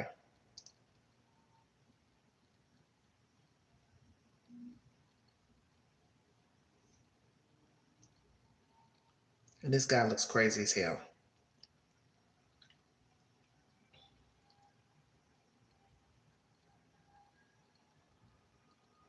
This is a sad story. 31 votes, 87% of you said no, you would not pay the ransom.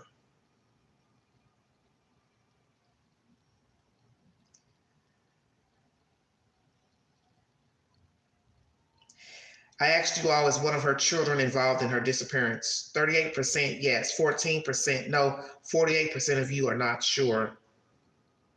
Is Nancy Guthrie alive? 30 people voted, 7% yes, 43% says no, not sure, 50%. Did someone remove Nancy Guthrie from her home in order to make it look like an abduction? 89% yes, 11% says you're not sure. Thank you for taking the polls. What a hot butter mess. Lil Jon's found deceased. Are you serious? In a pond? Oh, wow. Okay, I'll put up a short on. Damn. I didn't see that. Oh, Lord. I wonder if he tried to take his own life. I don't know. Law and Crime has a new video pertaining to 7 creepy ransom note details.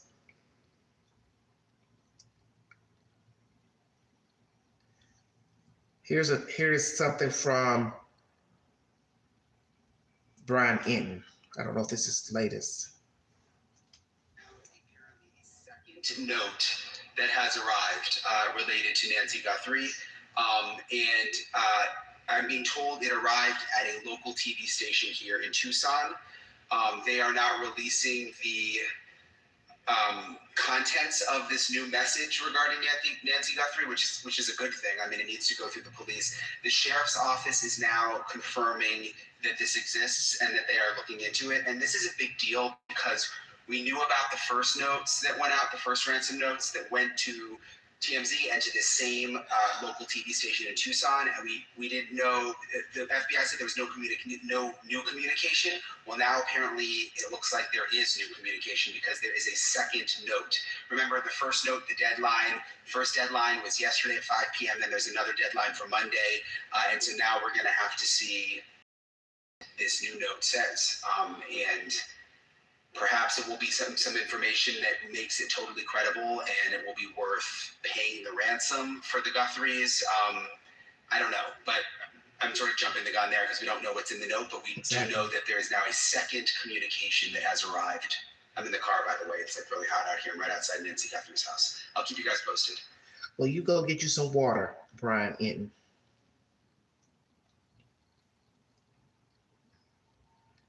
And Law and Crime have a new video. Court TV has a new video. Now we have another note written. What is really going on?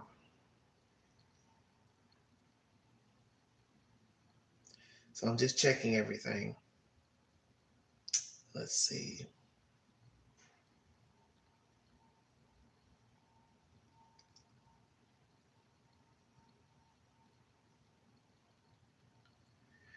Okay.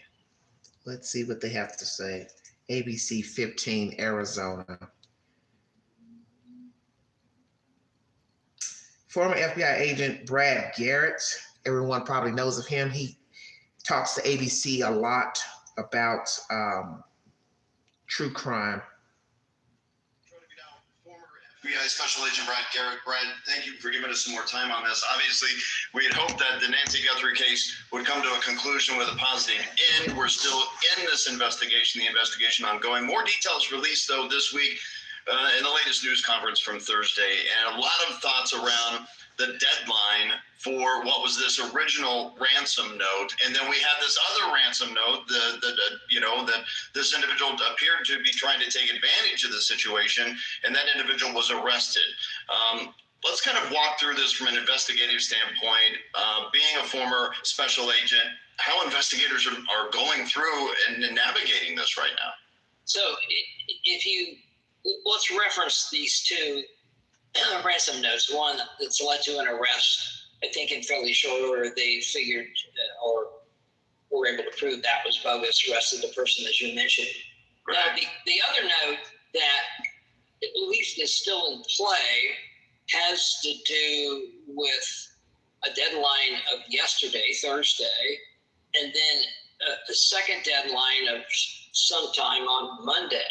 Strange, I've never heard of that, a ransom note. I think they upped the amount of money that they want. But the problem with that case maybe is twofold. Now, hopefully the FBI are able to break down these emails and maybe figure out where they came from. That's one aspect. The other is you now have Savannah Guthrie and now her brother go to the public and say, we really... Oh, Lord. Sorry about that.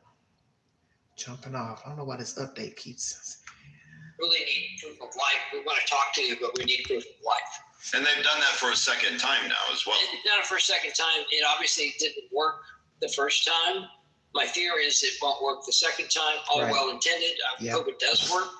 Mhm. So if that's the case, if it ends up it doesn't work the second time and we get to Monday in the next deadline and they haven't tried to communicate either with law enforcement and or the family, then you have two possibilities. One, they are the right kidnappers, but she's deceased, or you don't have the right kidnappers.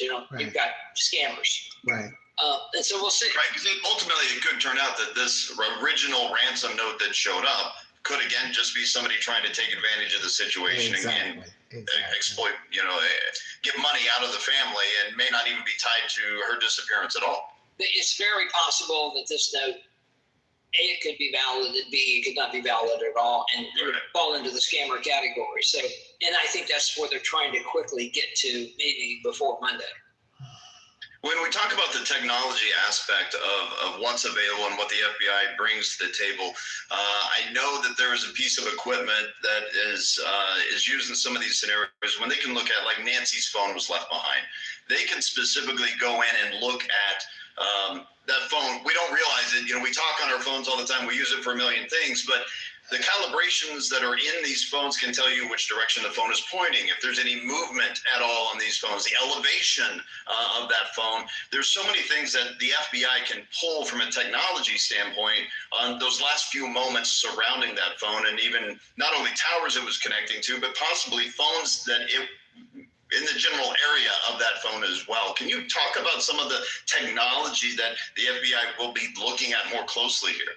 So you technically can do all the things you're talking about. There's a lot of circumstances and events Excuse me, everybody. and locations that may inhibit or prohibit some of what you talked about. But if in fact, I assume her phone was in the house, so it may not have ever been moved from wherever she placed it down before she went to bed. So, and past history on the phone, clearly they've looked at that. Now, unless the abductors are connected to the family some way, or to her in particular, I don't know that you're going to find anything on her phone. We'll just have to see. Yeah. But the FBI bring the ability to, as I mentioned earlier, to break down this email that's got the ransom in it to see if they can actually ID the person. And that really is going to depend on two things. One, how proficient the kidnappers are at camouflaging that. And B, the number of people the FBI are be able to pull in, and maybe even from the intelligence community, to help them ID at least where the email came from. The FBI also brings a lot of technology to crime scenes. And I think the reason they went back in, I'm guessing, is that they wanted to try some additional things like maybe, I don't know what they use, but maybe like 3D lasers, where you can actually create a three-dimensional version of the house. It really becomes important as you put a case together. I don't know if there's other stuff they can do with blood. It is hers, according to the sheriff. Right. But you could, a blood spatter expert can look at that and at least give you some ideas of maybe the type of wound that caused it, and potentially the extent of that wound, but that's probably pushing it a little bit. But anyway, the blood spatter folks could help you there. And there's a bunch of other things they can do as far as trace DNA. They did carry some stuff out of the house, apparently, which doesn't surprise me. Maybe illogical things that the bad guy could have touched. Going back to the note quickly, though, when the one deadline passes, do we start getting into the category of maybe this first ransom note was really not legitimate? But again, the FBI and everyone they have to let everything play out, though. And even if there's no attempt at proof of life between now and whenever the deadline is on Monday, I still think it's not going to change. Will they put the amount of energy into this? Maybe not, but they'll follow through. They'll, I think, eventually locate whoever sent that email, and they'll get prosecuted more than likely for basically a scam. Right. And so we'll see. And then, if you take this ransom note out of the equation, I mean, obviously you and I don't know what they have. And maybe they do have some decent leads. It feels like it's maybe back to square one. Right. At least in the public eye. The other part of this, obviously, investigators don't share everything with the public. Well, there's no doubt and shouldn't. I mean, you can't work. I've been in countless situations where I've come up with information. I haven't developed it yet. And the last thing I need it to be is out into the public. Will then alert the person I'm looking at that I'm looking at them, and they'll leave, they'll change, they'll get evidence, they'll do whatever. And to that point, just a final point here. I know you have to go. The family isn't always also in the loop with everything the investigators know. Well, there's some doubt. You have to be, you try to be transparent with family members. I've had a lot of experience talking to homicide victims, families. You try to be transparent, but you also don't want to compromise what you're doing. That's the truth. That's one of the most popular. Okay, everybody. That's the latest from ABC 15. There is now a second ransom note. What does it say? What are the demands? Have they shown proof of life of Nancy Guthrie? What it's looking like to me personally is that there are people out here who are taking advantage of the situation, and only a fool would still be trying to make contact to whomever about Nancy, and they are not legitimate and they do not have her. There is already one person arrested, Derrick Callella out of LA.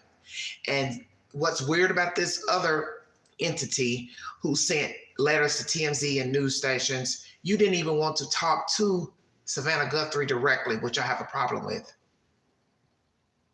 She is a famous person with money. You have allegedly her mother. So it seems to me that you would want to talk to her, not her brother, her sister, nobody else. They don't have any money. So all this back and forth playing games, sending letters to TMZ, the news station, what is the fucking point? You don't seem serious to me.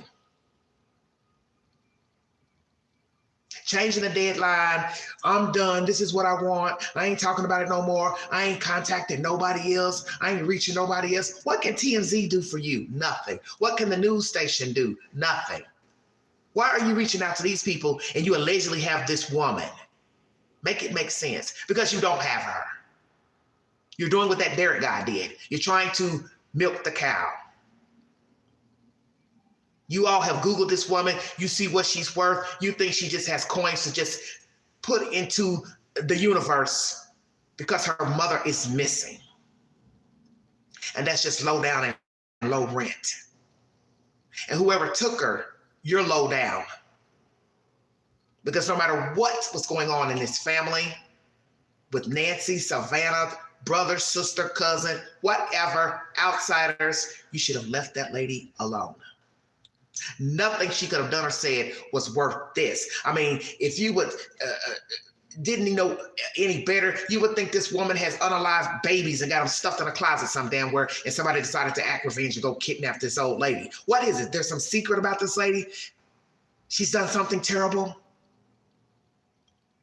What is this all about? Did Savannah do something to you as a child and you want revenge? One of you brothers or sisters, you feel left out? Somebody from the church, previous church,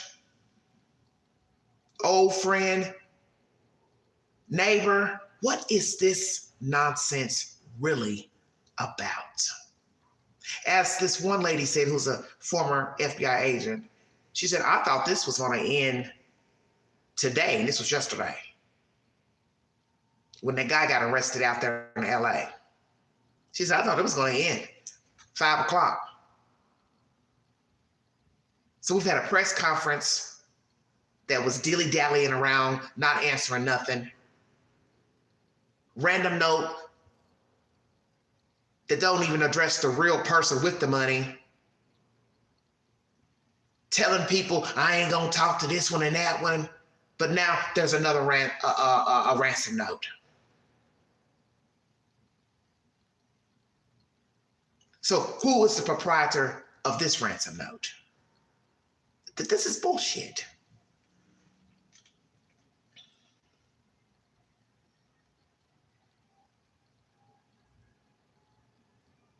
Investigators vetting whether Nancy Guthrie ransom note is real. This was an hour ago, CBS News. I don't know what to say, quite frankly. I'm at my wit's end. I have no idea what I'm reading. Because nothing seems real at this point. Hello, Huff. I don't know what's real. I don't even want to repeat anything else pertaining to this case. Yes, too many games. Because that's what this sounds like to me. I'm sitting here repeating stuff that I'm thinking is actual and factual, and now I'm having to take back my own words. And I tend to like to trust the news versus he said, she said. So I didn't want to put out rumors about the son-in-law because I don't have no truth to that. But when you all went running your mouths, TMZ, about the letters, and you said, oh, they sent them to us and two other people, I assumed when this guy got arrested, Derrick, that he was the proprietor of that information. Well, he's in jail. Stay woke, everybody. Derrick's in jail. So Derrick couldn't have sent this new ransom note unless Derrick was working with somebody else. So now let's ask that question. Is Derrick working with somebody else? And they're trying to finish up what Derrick put out. Because I thought it was mentioned earlier in the week that the person wanted money through the Bitcoin, and that's what Derrick was asking for. So now are we talking about two separate people wanting money? One fraudster arrested that has sent a second note. This is bullshit.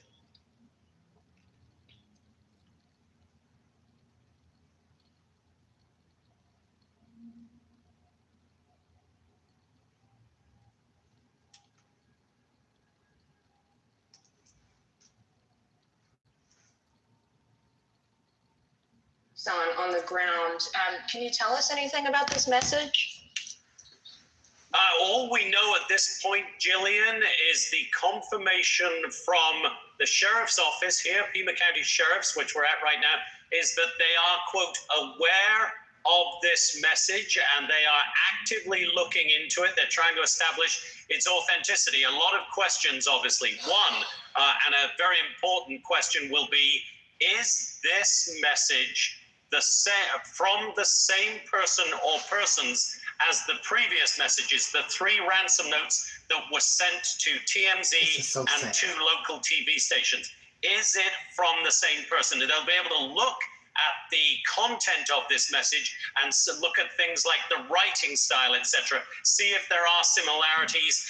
They'll obviously be looking at the email address, although that may have been changed if this person or persons are trying to cover their tracks, obviously. So there's a lot they'll want to look at. Now, what we and the Guthrie family certainly would hope is that this new message, if it is authentic, is a response to those video pleas we've seen from the Guthrie siblings, Savannah, Annie, and Cameron, for the kidnapper or kidnappers to get in touch directly with them and to send proof of life, to show them, the family, that Nancy Guthrie is alive, that these people or this person has Nancy Guthrie, and that they are genuinely those who have her right now and can therefore return her. So they'll be looking at this very closely now.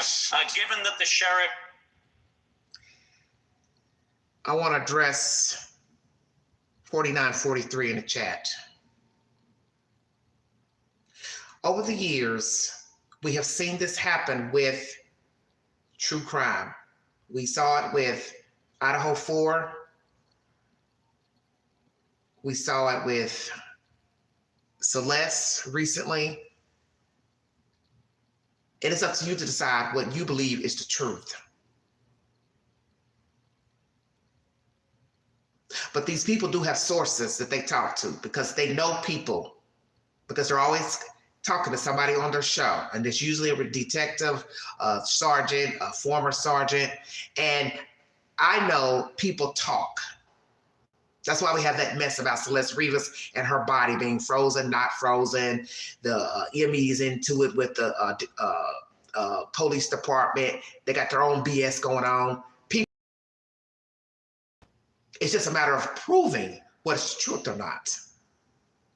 For all we know, somebody in the police department, sheriff department, was sitting in on a meeting or walking by a meeting, and they saw the board where it's got Nancy Guthrie's picture, because you know it's going to be just like TV.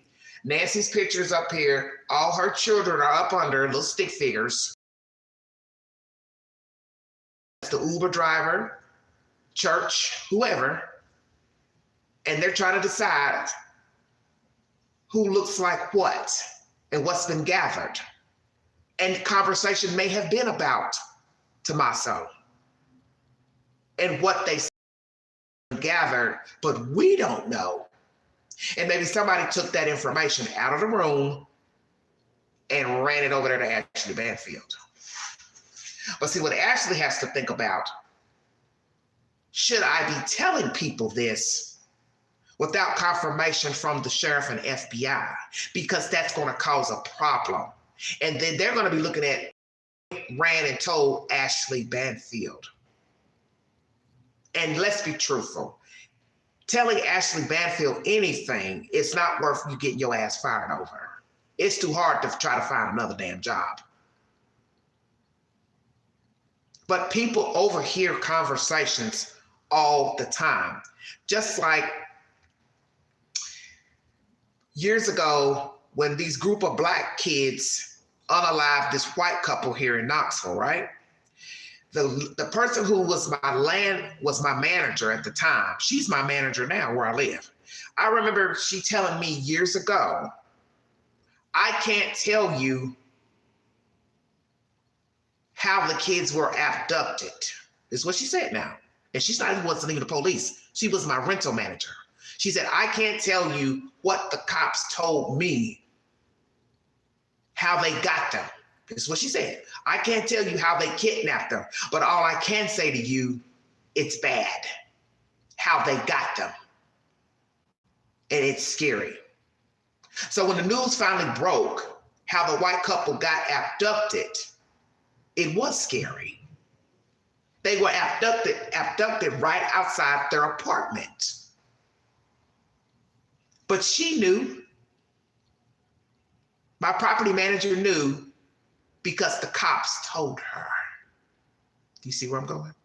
So I won't doubt somebody knows Ashley Banfield. They have heard conversations in the meeting room about Tommaso, that sister. They've gathered, seen something, and his name has been coming up possibly more than anybody else's. And they ran back and told Ashley Banfield. This is how information gets out. And they know they're not supposed to be telling people stuff. But cops talk to people all the time. They talk to their family members, they talk to their relatives, and this is how information gets out. You've heard many people come back and tell you, oh, my husband's a sergeant, he's a chief, he's a this, he told me this, he told me this. He ain't supposed to be telling his wife nothing, girlfriend nothing. But people do, and you know you're compromising the investigation because that person's going to go run and tell her girlfriend, her sister, and then they're going to go tell somebody. You're not supposed to be doing that. So whoever is involved with this Nancy Guthrie, please stop talking to TMZ. Stop. Just stop. Because it's getting out of control now. It's gotten out of control, in my opinion. And we don't know what to believe. And this TMZ guy, he's about making money, putting out information. And they got their own YouTube channel. So it's about the money. Do you understand? And he's riding that donkey and that horse. Oh, it seems like they know what they're talking about and it's well written. And, well, maybe they majored in English. And I just thought about something. Hot damn. Angela, please don't do it. Oh, shit.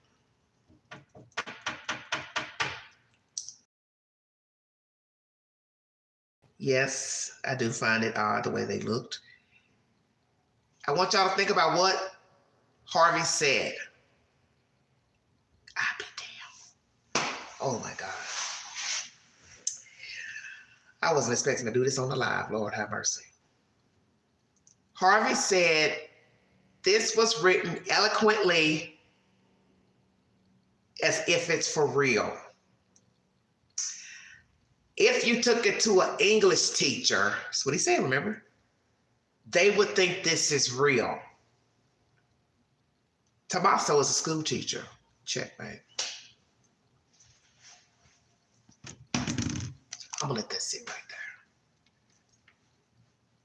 Now, I ain't for pointing fingers, but I'll be damned. He's a school teacher. He's a science teacher. He knows how to talk. He would know how to write eloquently.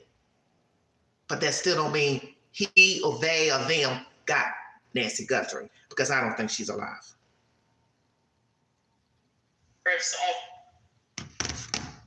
No.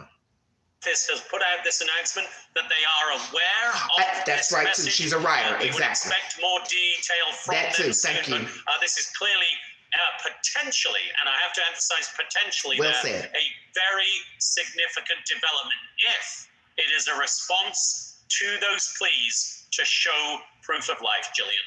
Jonathan, it's Kennedy. I have a quick question. What form are these messages taking? Are they handwritten? Are they electronic? What do we know about them? All the messages received so far, and remember, they have not been completely 100% authenticated up until now, but the 3 ransom notes were all sent via email, and it was an untraceable email address, or at least untraceable in the early going. The FBI obviously has a lot.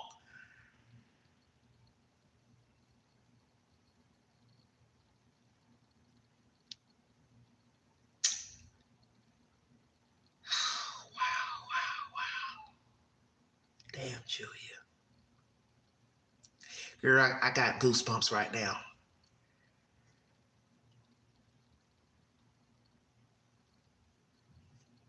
What have detectives always said about true crime?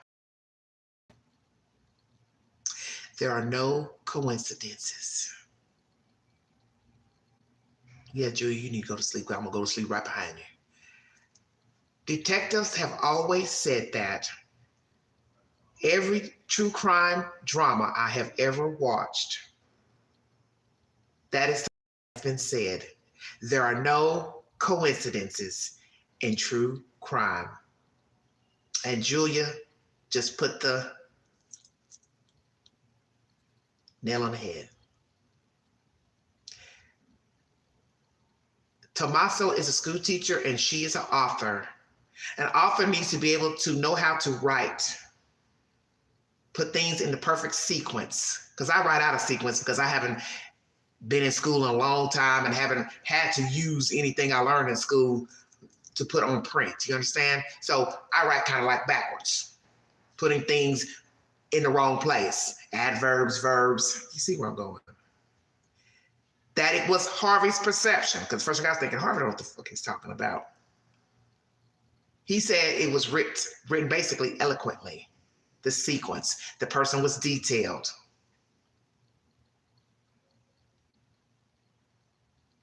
And possibly there is some truth to that. And who would be able to write eloquently, detailed, oriented, but somebody who has possibly studied English and formal writings, such as a school teacher, author, because you have to know how to write in order to be an author. You got to know where to put your periods, exclamation, your commas, your colons. Everybody paying attention? So I'm going to say this, and I'm not trying to stay on here long. I'm 2 hours already in. Annie Tommaso, did you hurt your mother and take her out of her home? Is there some truth to Ashley Banfield's source that you know something about where Nancy Guthrie is?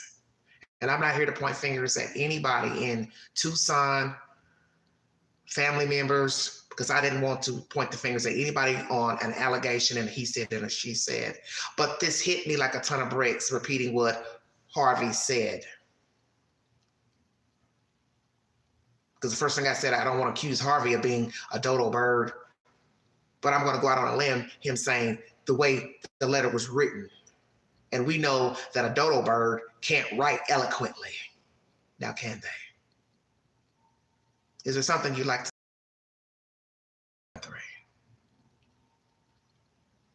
Do you feel this much contempt for your own mother that you would put your fucking hands on your mama and carry her out and discard her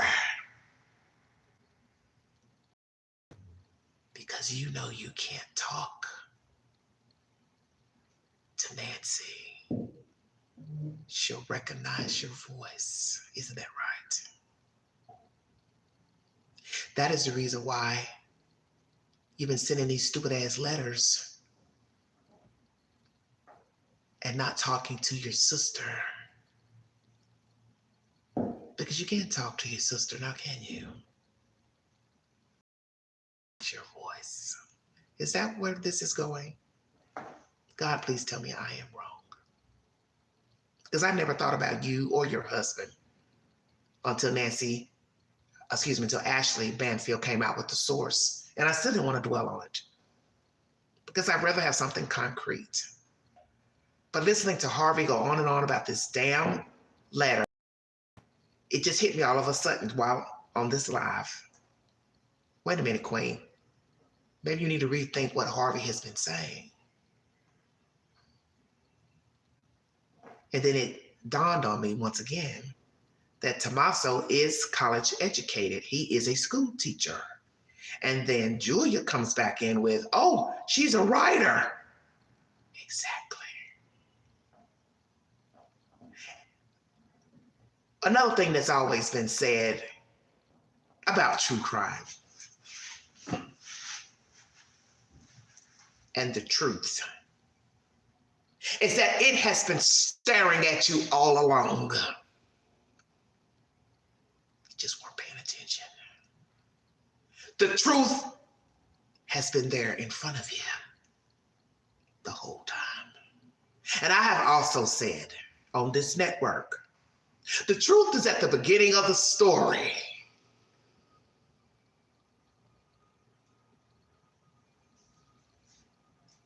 The truth is in the details of the version he or she gave about the victim. Isn't that right? Sister, brother-in-law, Candace and Don Wells, proud feet. We're going off your version.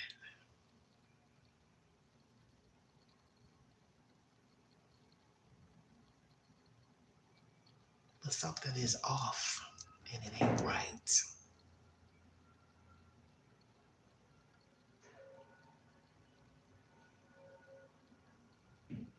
The kidnappers don't know Nancy or Savannah, right?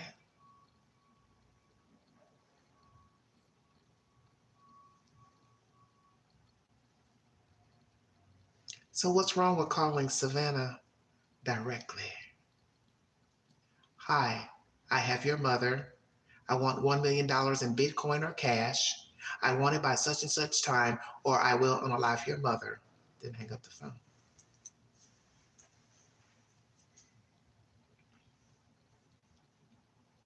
But you can't call Savannah directly because she would recognize your voice. Is that the truth or not? Because I find something odd with this duck, duck, goose of the timeline and the revamping of the time and the deadline. Most officials have said this is unusual. Calling news stations TMZ is unusual. You know, you're playing this serial killer game, but you're gonna fuck around and find out you're gonna lose. Queen woke. This is somebody close to Nancy Guthrie.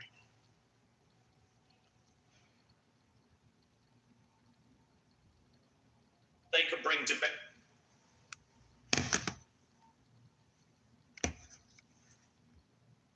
Here, they may be able to track down the source, but on the initial look at that, it was an untraceable email. We assume that this new message is also sent by email. We don't have that confirmed by the sheriff yet, but the very fact an announcement saying we are aware of a message, if it came in and was clearly another evil kind of hoax message, I don't think they would have bothered to put out a notice to all of us saying we are aware of a new message. So it would seem there are maybe some indications that this is from the same person or persons, and clearly they are looking at it very seriously. As they've said all along, we take every single lead. This one, once again, Kennedy, really is potentially a very serious lead if it is a response to those heartfelt pleas from the Guthrie family for the kidnapper or kidnappers to show them that Nancy Guthrie, 84 years old, is alive. Kennedy? Thank you, Jonathan. Thanks, Jonathan. Well, all you wanted was proof of life, and we don't know if this message was proof of. This is the best development that we've had so far, and it gives you hope that Miss Guthrie might be alive, because as of today, we had no communication aside from these other emails, so this is a development. They were in the position up until now that they were going to have to send 20, 40, 60, $100 million to an account without any guarantee they were going to get their mom back. And so now you're actually in a negotiation if this thing is legitimate. And so for the Guthrie family, this has to be a huge, huge relief. It's not over yet, but it does give a glimmer of hope. And that's kind of all you're riding on right now is just hope and adrenaline. Hopefully, you know, we're all praying. But at the same time, But yes, Jesse, if you believe it's legit. The No, person who's it's taken not her, legit. Put it in the and chat. you have all these millions of dollars on the line right now, why not just shoot a quick video? You know, like why leave it Well, up? because you're going to shoot a video and then it's going to expose intelligence that can be harvested by the FBI, and you don't need to do that. There's other ways you can show proof of life, I assume, that can indicate that you're willing to wheel and deal and make the Guthrie family send the money. Because really, this is all just about money and life, and this is high stakes. And Harvey made a great point. It doesn't necessarily seem like the kidnappers targeted Savannah Guthrie in particular. You look at her, she's in New York. Let's find where her mom is. Oh, she's in Tucson. No. By the way things are, and the timing of we're going to get this woman back within a certain time period, and the fact that they sent these letters to local Tucson stations, NTMZ in LA. What are you talking about, targeting? This is a target pertaining to Savannah. She's just not the one that's kidnapped. The mother don't got no money. The only money the mother has is money that she is getting from her pension, her husband's pension, any investments, and what her daughter has given her. Her other children are not wealthy unless they've got investment money, okay? So what the hell are you talking about? Savannah's not the target. She is the target because she is the one with the money. If that's the case, what are we talking about then? With the target, you got to have bait. Now, somebody could have easily targeted her and hoped that her husband would go on the account and take out millions of dollars to pay for his wife. But it didn't go like that. So they went to what's closest to her, which is her mother. And you still have to ask, why Savannah? She's all the way on the East Coast, and the mother's way over here on the West Coast. So that's why I say this is just people rambling and talking. They learned of this woman having a wealthy daughter. Ooh, let's go try to break in and steal her, kidnap her at her house and see if we can get her some money. But yet you don't want to even be in contact with the person who would be the payee, which is Savannah. This don't make no sense. You want to contact TMZ and the news and have them call her. What is it that you don't understand? Really, you're not too bright. You're still contacting someone, dum-dum. You're still contacting someone about a missing woman. Come on now.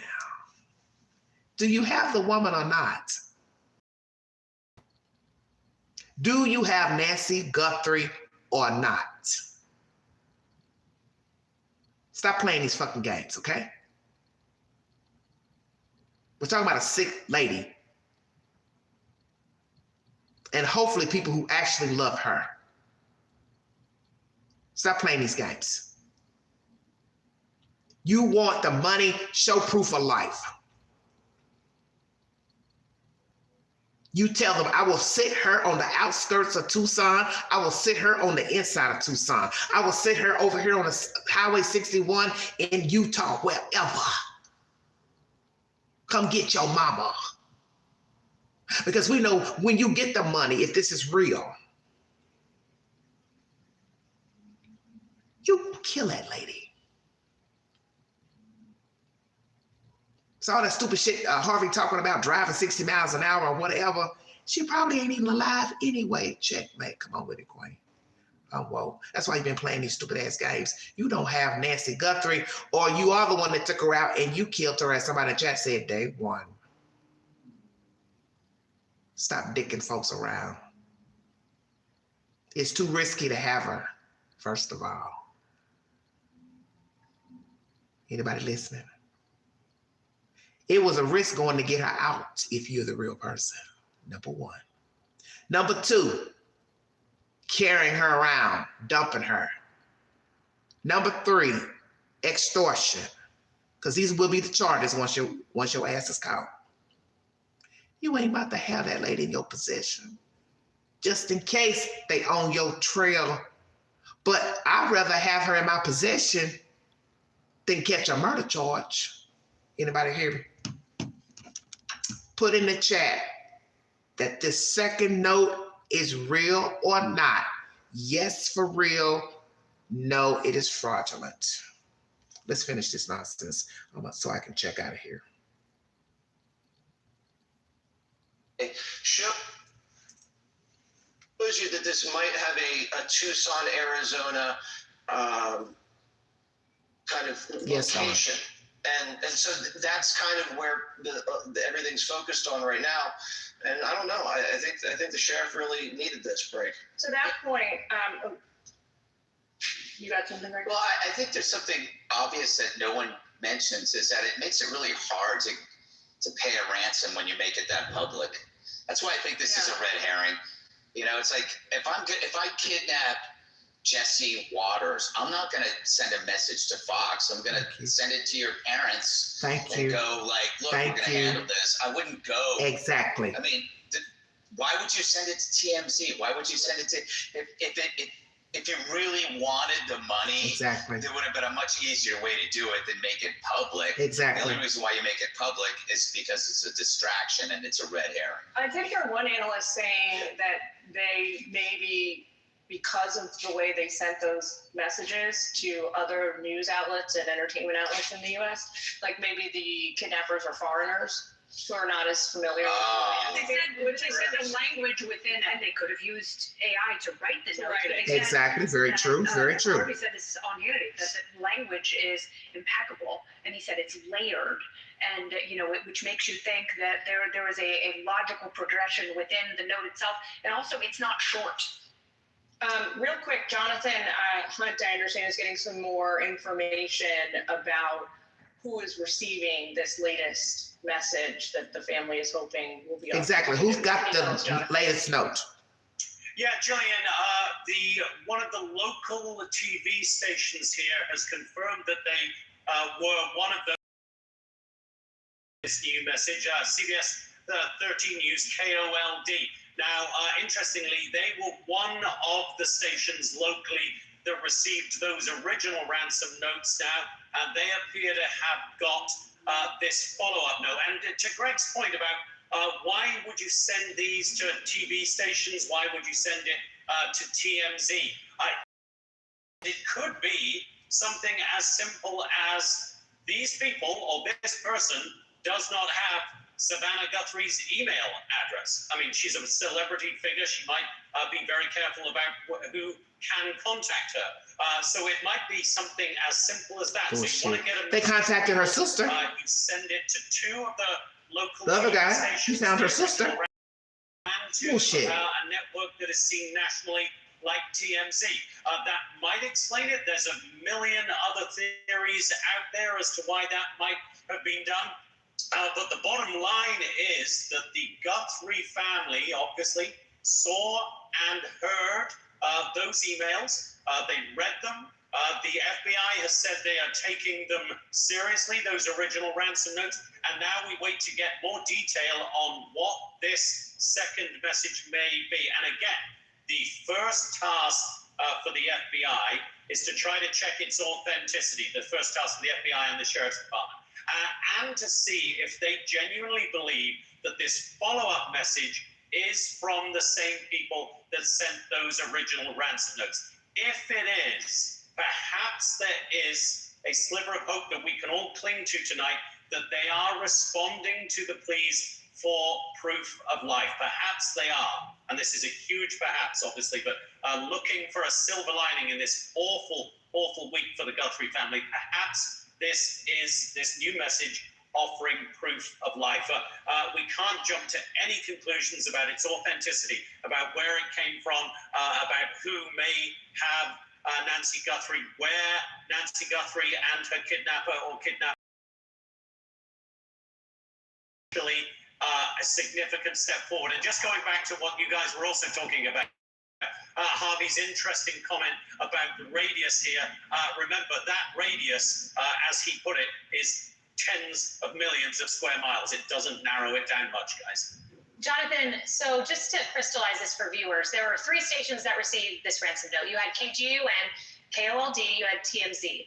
The person who received this message was one of the 2 local stations, TMZ, and the other local station have yet to confirm whether they received the same message. Strikes me as there being 2 options. Number 1, this could be an imposter, and we know there was a fake ransom note previously, and that person's being prosecuted. Could be an imposter.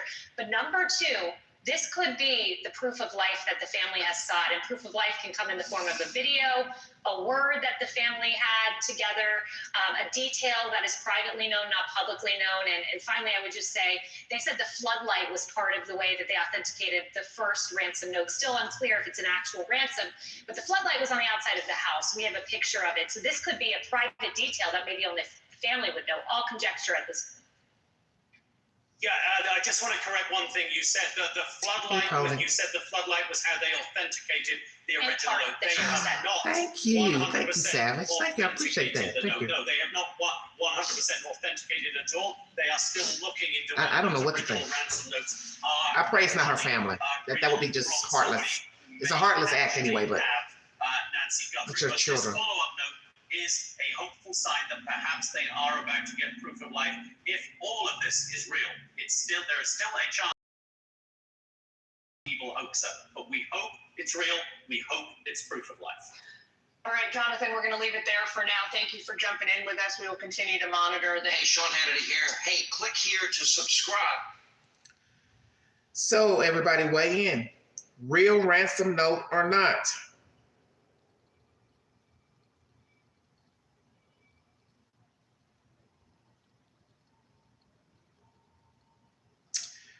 One more video that I'm going to check out here. This is from News Nation.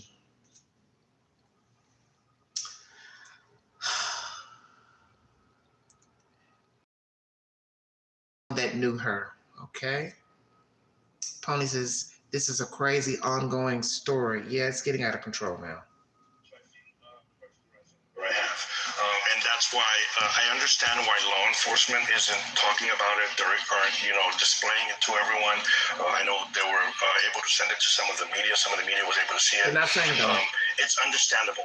People want answers and they want answers quick, and I get that. But I think it's very, very important that certain specifics within that letter are kept to law enforcement at this point. Their investigation.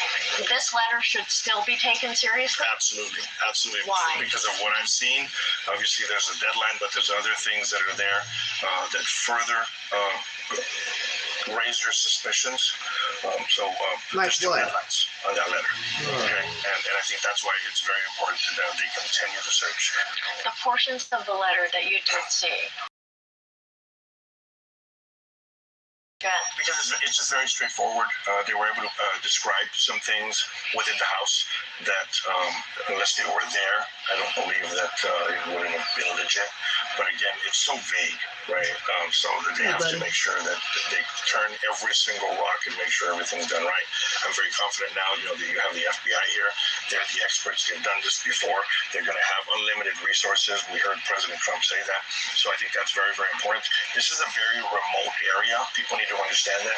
The brush, the vegetation in front of the houses makes it that much more difficult for them to be able to catch something on camera. There's also a lot of dry riverbeds behind and around. So there's many angles that somebody could have taken in or out of the house. Let's see. What made you go, huh? A minute.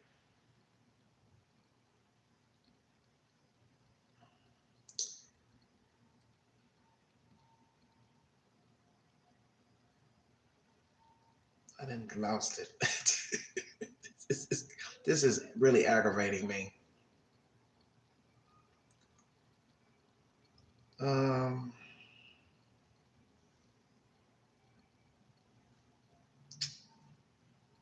trying to understand, is he talking about the first note or the second note?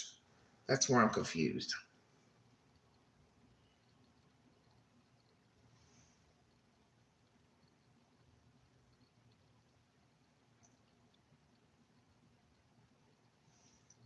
So it says wave of police vehicles arrive at Nancy Guthrie's home. That's 15 minutes ago. At least 5 Pima County sheriffs vehicles arrive outside Nancy's home Friday.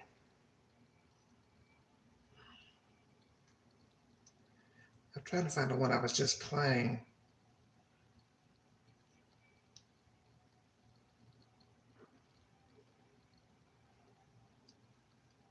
Oh no, something is. So if he's talking about the second ransom note, stuff around the house.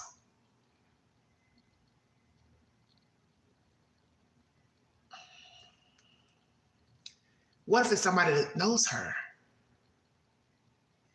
And they can tell you stuff about the house, where a lamp is, where a rug sits, you know.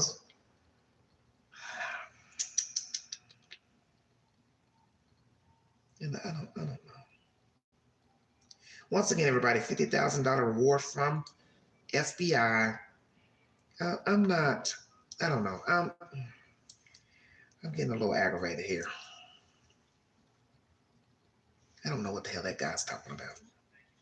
Now let's bring in Brian, because this is breaking. We think something's happening anyway. So this is the front of Nancy's home where Brian Enton has been camped out throughout the day. And a few minutes ago, it sounds like you guys were told to leave, Brian, and now you're on the phone with us. What's going on? Do we know?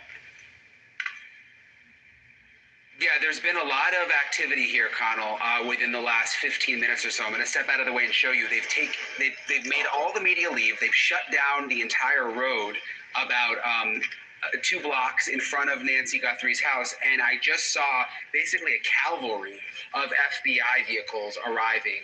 It looked like evidence response teams, you know, and the vans with all of their equipment in the back. And I can see down the road, they're now pulling into Nancy Guthrie's driveway. And I asked one of the deputies, are you moving us out of here because the neighbors complained before the FBI showed up? And she said, no, this is for investigative purposes, which now makes sense because all of these FBI teams just showed up and pulled back in the driveway, which is interesting, Connell, because think about it. You had the first crime scene, then they took the crime scene tape down, opened it back up. Then 2 days ago, we saw them set up another crime scene. They went in for 2 hours, took the crime scene tape down. And now here we are on Friday, where all of a sudden, not only are they going to put the crime scene tape back up, area with the FBI arriving. And the timing is also interesting because right before this happened, we got word of a second communication that has been sent to a local TV station here in Tucson related to Nancy Guthrie. So is that a coincidence that the second communication has now arrived and they've shut the entire area down, Connell? Give me a little perspective. I thought you were on the phone, but you still have the camera up, Ryan, right? So hop back in front if you can. There you are. All right, so where are you versus where you were? Those cones, they're down the street from the house? Or? I don't know what's going on.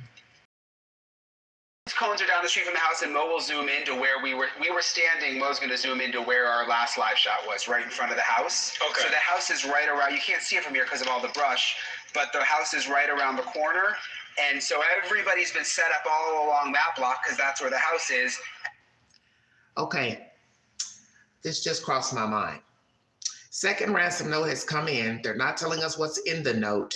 Maybe law officials want everybody away from this house, not to film anything else about the house outside. Because, you know, you can use zoomed in, you can use lenses to zoom in and pick up things outside or whatever. Because if the person don't give us any information pertaining to the inside, outside don't count because they've been filming outside for days. You understand what I'm saying?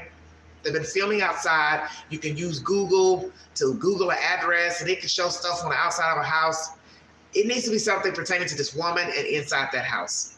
So maybe because there's a second ransom note, they don't want anybody near this house, whether they are media, legit, or not. As not to take any more damn photographs of Nancy's home.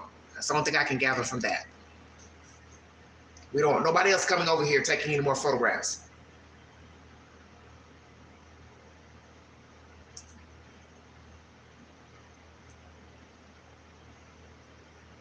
And now they've closed the block down to make room for all of these FBI folks who continue to arrive here, Connell. Is that what it is? A lot? I know those guys look like local sheriff's deputies, but there's a lot of FBI from what you can see. Yeah, so the sheriff's deputies are out here kind of controlling the traffic and the cones, but I saw the FBI arriving in like 4 Suburbans. There was a van, there was a pickup truck, and the windows were tinted. I looked like as close as I could when they were trying to keep me out, but I was trying to look at the same time, and I could see the FBI, emblems on their shirts as they were coming in. Yeah, so it's interesting because the activity, I guess, and you covered a lot of these cases, comes and fits and starts, and all of a sudden nothing's happening, now something's happening. But how did this feel to you in terms of urgency and what they were moving in, and what? Obviously, couldn't tell what they were looking to do, but what was your sense in terms of their urgency? Pretty quickly. My sense is it should have been like this since the beginning. I mean, I'm surprised we weren't able to be this close to the house. Yeah, you walked up, showed a video of the blood. Someone behind the scenes said, look, we got to get back in there. We got to get more FBI teams in to process the scene. And why is everybody still allowed right outside the house? Why don't we have the whole block closed out? So we'll have room for our teams and room for them to park. So I'm actually not surprised. I'm surprised this didn't happen earlier, but I do think it's interesting the timing again, that we find out that there's a second communication that's come in, which is a really big deal. I mean, we don't know what it is, but remember, there was just the first letters that went out, and the big question was, are they going to try to communicate with the Guthries again? And if this is in fact the same person trying to communicate again with this second deadline coming up on Monday, that feels like a pretty big deal, Connell. It does. I was looking at the statements. We had both county sheriffs and the FBI. They're still looking to trying to figure out if that was authentic. But I was trying to read through their statements. It doesn't seem like we know, right, whether they even think it was the same sender, or they haven't confirmed that in terms of the first alleged ransom note, the one that they seem to be taking the most seriously, the TMZ and others got, whether it's the same sender or related. That's right. We don't know, and it could be a different sender. The sheriff's office has been very vague, just saying that they are aware of now a new piece of communication. And then we got a little bit more information from the local Tucson TV station, who said, yes, we have now received a second letter, but we don't know if it's the same sender. And obviously, I mean, these journalists at these local TV stations are put in an interesting position here, because the letters are coming to their TV station. You obviously want to report some of it, but at the same time, you don't want to interfere with the police investigation, and you've got this TV station, a TV.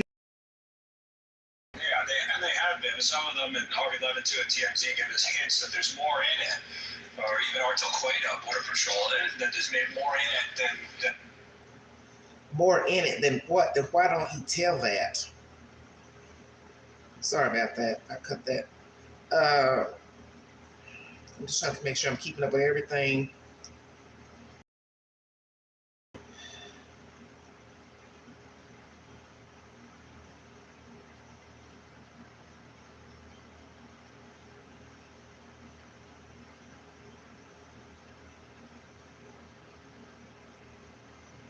Something not right.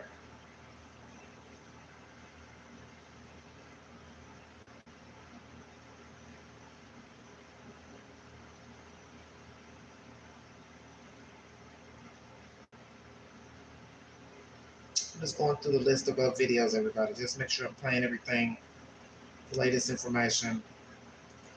For those coming into the chat, a second news station in Tucson has gotten a second letter. Do not know what's in it. As I had said to people in this live, feel free to go back and play this after I'm done. Harvey believes the first ransom letters that were sent to him and 2 other places. As I said to you all before, I thought it was notes from this certain person who just got arrested in LA. But obviously we're talking about 2 separate people, groups, sending letters, notes. This is still bullshit to me, because why do you keep sending letters to the news? No matter what we think this is about, who this is about, you're using this lady for bait. It's still about the sister, Savannah, because she's the one with the money. Ain't nobody else got no damn money. So what else could this be about? Whether you don't like Savannah, you don't like the mother, you don't like the family, you're still looking to get her money. That's my point. whoever this is asking for the money.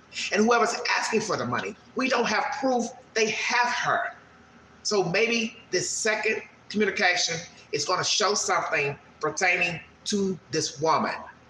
But if it ain't no video of her talking, breathing, her whole facial body, hell no.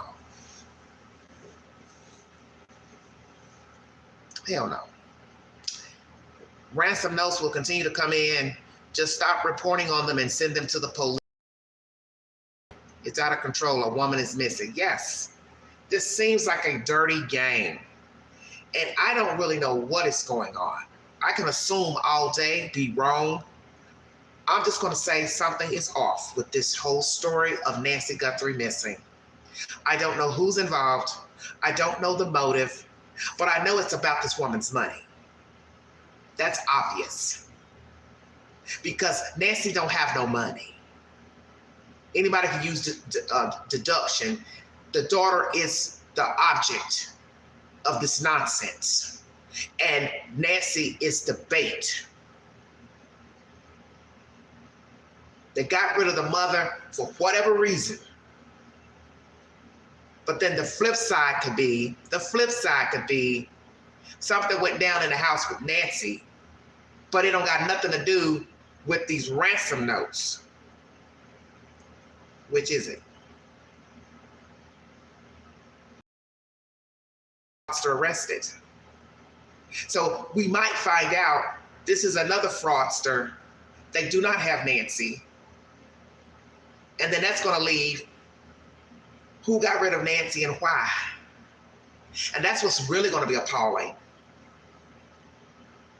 This person don't have nothing to do with that woman. And they don't have her. And you're back to square one. Where is this woman? And why is she missing? What happened to her to have the sheriff say it's a crime scene, blood on the outside, something on the inside, but you don't want to tell us? Well, you know it can't be nothing but fecal matter, urine, saliva, she threw up, or blood. Which is it? She threw up. She used the bathroom on herself. It's blood, it's saliva. We saw the blood on the outside because, like Brian said, you left it here. Nobody's even cleaned the damn front porch off. So if you gonna let us see blood on the outside, you could tell us if it's blood on the inside. What's the difference? You're giving us bits and pieces to the story, but then you want to tell us who dropped her off Saturday night. What difference does it make? What difference does it make? Oh, she took her Uber, but we don't want to tell you who dropped her off. Daughter, son-in-law, I don't want to tell you. Back door left open, camera removed, front camera removed, but I don't want to tell you if they broke in or not. What the fuck is going on here?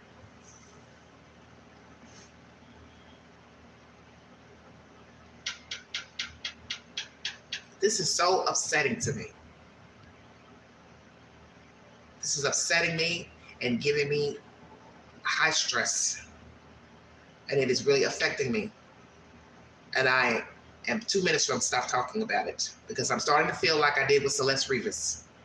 You all are putting out so much stuff that we don't even know what to believe. And maybe you all need to stop putting out stuff if you don't have no verification of what the fuck you're talking about. Because in that case, that was a 14-year-old girl in a trunk dissolving in the California heat. And now we're all the way over in Arizona with a missing 84-year-old woman and don't know what to think. Don't know who's involved, the motive. Don't know if these ransoms are actually even connected to Nancy Guthrie. Could be some shit just went down in her house. Somebody took her out to get rid of her. And that would mean even if they had an altercation with her, they ain't got no reason to take her out of the house. For what? This may be deflection. Something happened with Nancy in her house, and there is no real ransom for her. It just happened to be the luck of the draw that people are coming out asking for money. But this woman is deceased, and it ain't no real ransom. Because I don't know why Harvey and the news and whoever else even thinks this shit is real when they're not even contacting the person who has the money. Savannah is the cash cow. As this guy just said in the video I was playing that got cut off. He said it. Why are you TMZ and sending notes to the news station? They don't got the money.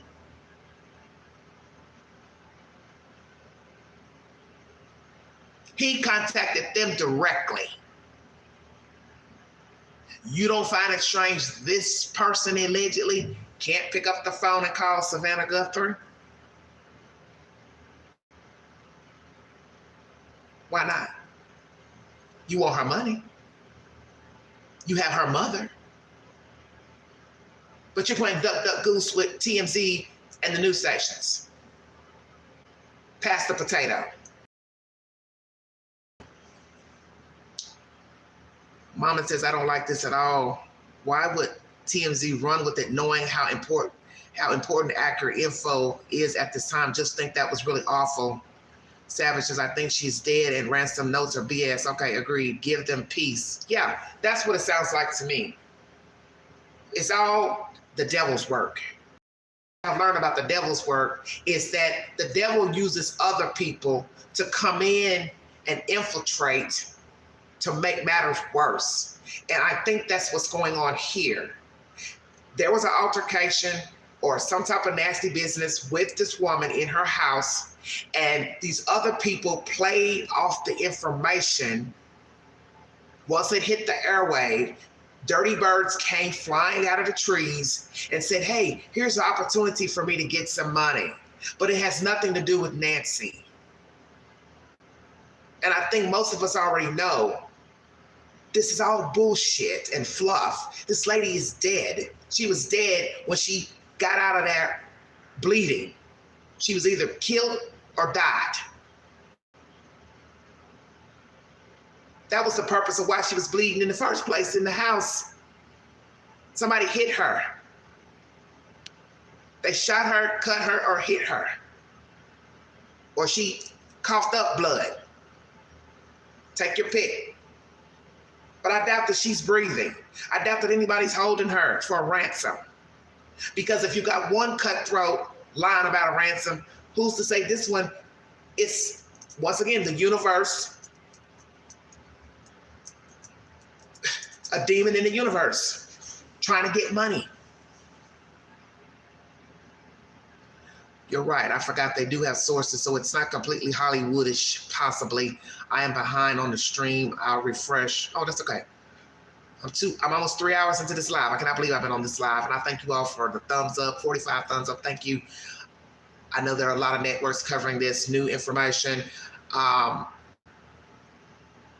gonna say this, I am gonna get off of here because I need to eat something and I need to calm down. Because my therapist said I don't need to be watching this mess. I don't need anything negative because I'm trying to better myself in my own situations. And she says, you don't really need to be watching that stuff. And I was like, I know, but I am, because she don't know I'm blogging. But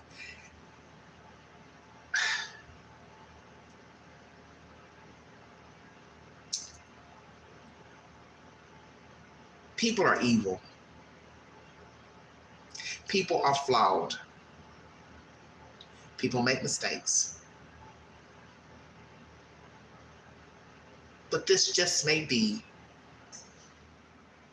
good old vengeance, good old greed, good old jealousy. All of the above. I don't know if the truth is ever going to be revealed about the who, the where, the why. But I know the FBI is involved, and they have technology that other jurisdictions do not have. They're the ones that's going to do all this DNA running. They're going to be the ones geofencing, satellites, all that. And I do believe they're going to catch the perpetrator. But I don't think this lady's alive.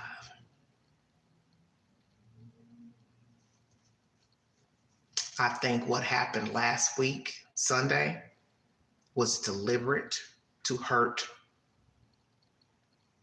Nancy Guthrie.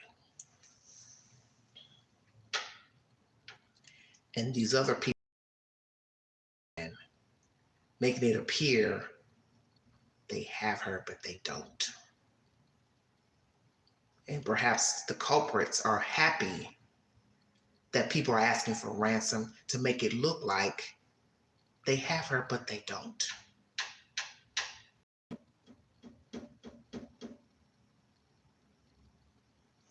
That's my commentary. If indeed I'm wrong and this woman is alive, somebody has her, please return her. If this is personal between family, close friends, you hurt that lady, you're gonna have to pay for that. Fake ransoms, you're gonna have to pay for that. Either way, everybody piggybacking off of this story, you're gonna have to pay the piper. But anybody out here who has an elderly parent, let this be a lesson learned. You need to check in on your family members who live way out in the middle of nowhere. You need to know who the hell's coming in and out of their house, who's working for them, painting, the gardener, whomever. You need to make sure that all Nest cameras, inside cameras are working, go to a cloud subscription, they are recording. If you're just gonna put up cameras for show, it is pointless. And that goes for anybody. If the camera is not recording, it is not gonna serve you no purpose if something pops off. And the police need to verify what has happened in your house, outside of your house. And I find it very disturbing that you all did not even verify that your mother's cameras were not working, were not recording. Knowing, one, she's elderly, alone, in the middle of nowhere, a millionaire. Make it make sense. You all have taken advantage of the situation that nothing bad would happen to her. Did she even have a life alert? Why not? See, Queen thinks of everything. 84 years old, sickly, and she doesn't even have a life alert? Hell, I even have a life alert. Even though I don't wear it around, but it's in my room. I guess, hell, I need to wear it just in case. But this is weird to me. Why does she not have a life alert? Why does she have cameras that do not record? Why is she out in the middle of the desert with people who can't even see her yard? To where if she walked outside and passed outside, she would just be laying out there.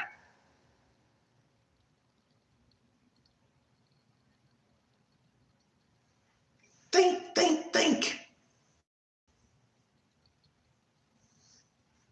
It makes no sense to have two children living in the same damn town. And nobody's saying, are the cameras working? Let's check them. She needs a life alert. You said she can't walk. Why doesn't she have a life alert? Does she have it? She don't want to wear it? What the hell's going on? And I'd like to know what's really going on with the brothers and sisters. Because this just may be about greed, jealousy, envy. I want to know, do you all actually get along with one another? Do you all get along with Nancy Guthrie? Nancy got along with her children, other relatives, grandchildren. Are there some grandchildren that are grown? See, we don't know everything. And it may come out, these people didn't really like each other, didn't get along.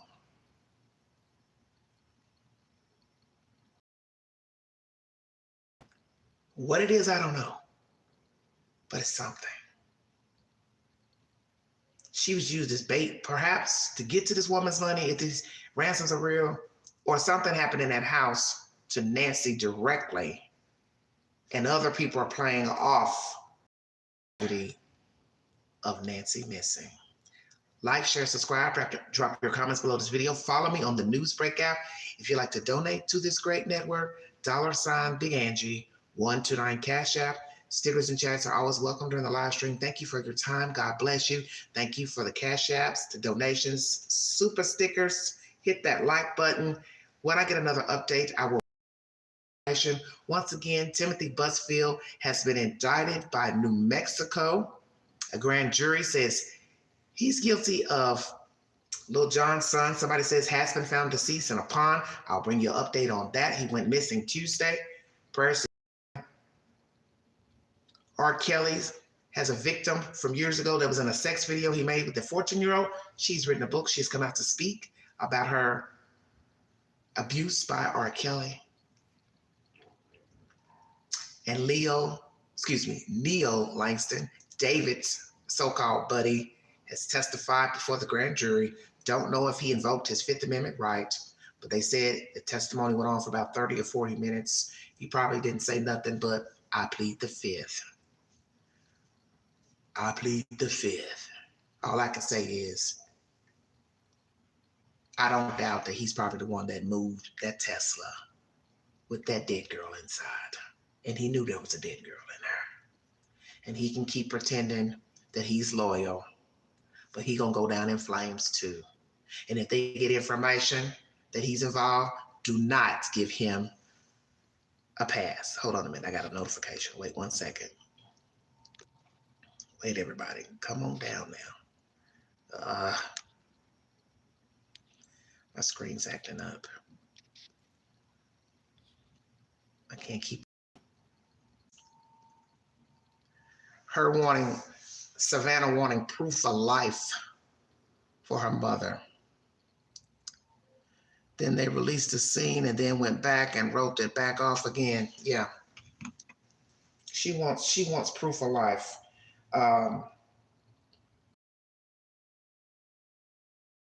Proof of life. You're asking her for money. She wants proof of life. That's what she's supposed to want.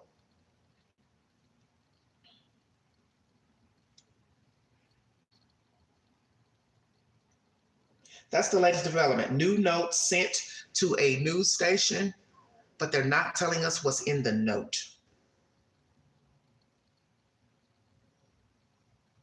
That's what everybody is talking about. Once again, breaking news, ABC 7. Police in Georgia say they have recovered a body believed to be the son of rapper Lil Jon. The rapper's son, Nathan Smith, was reported missing on February 3rd, according to the Milton Police Department. Oh, Lord have mercy. Damn. Jesus, what is going on? All this bad news.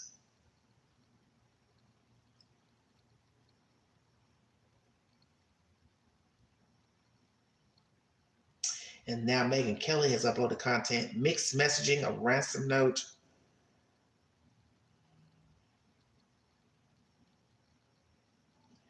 I don't know. I'm just like, I'm never gonna get off this air because I don't know what the hell's going on.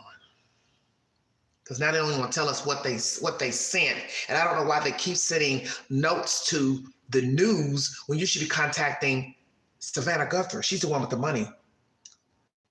This doesn't make any sense.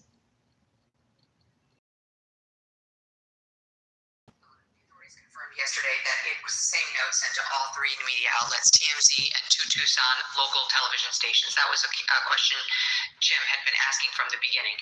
We're told by the FBI, same note, three different recipients. And now Harvey Levin is offering new details of what was in the letter. Here's a little of what he told Aaron Burnett last night, SOT 5. The Monday deadline is far more consequential.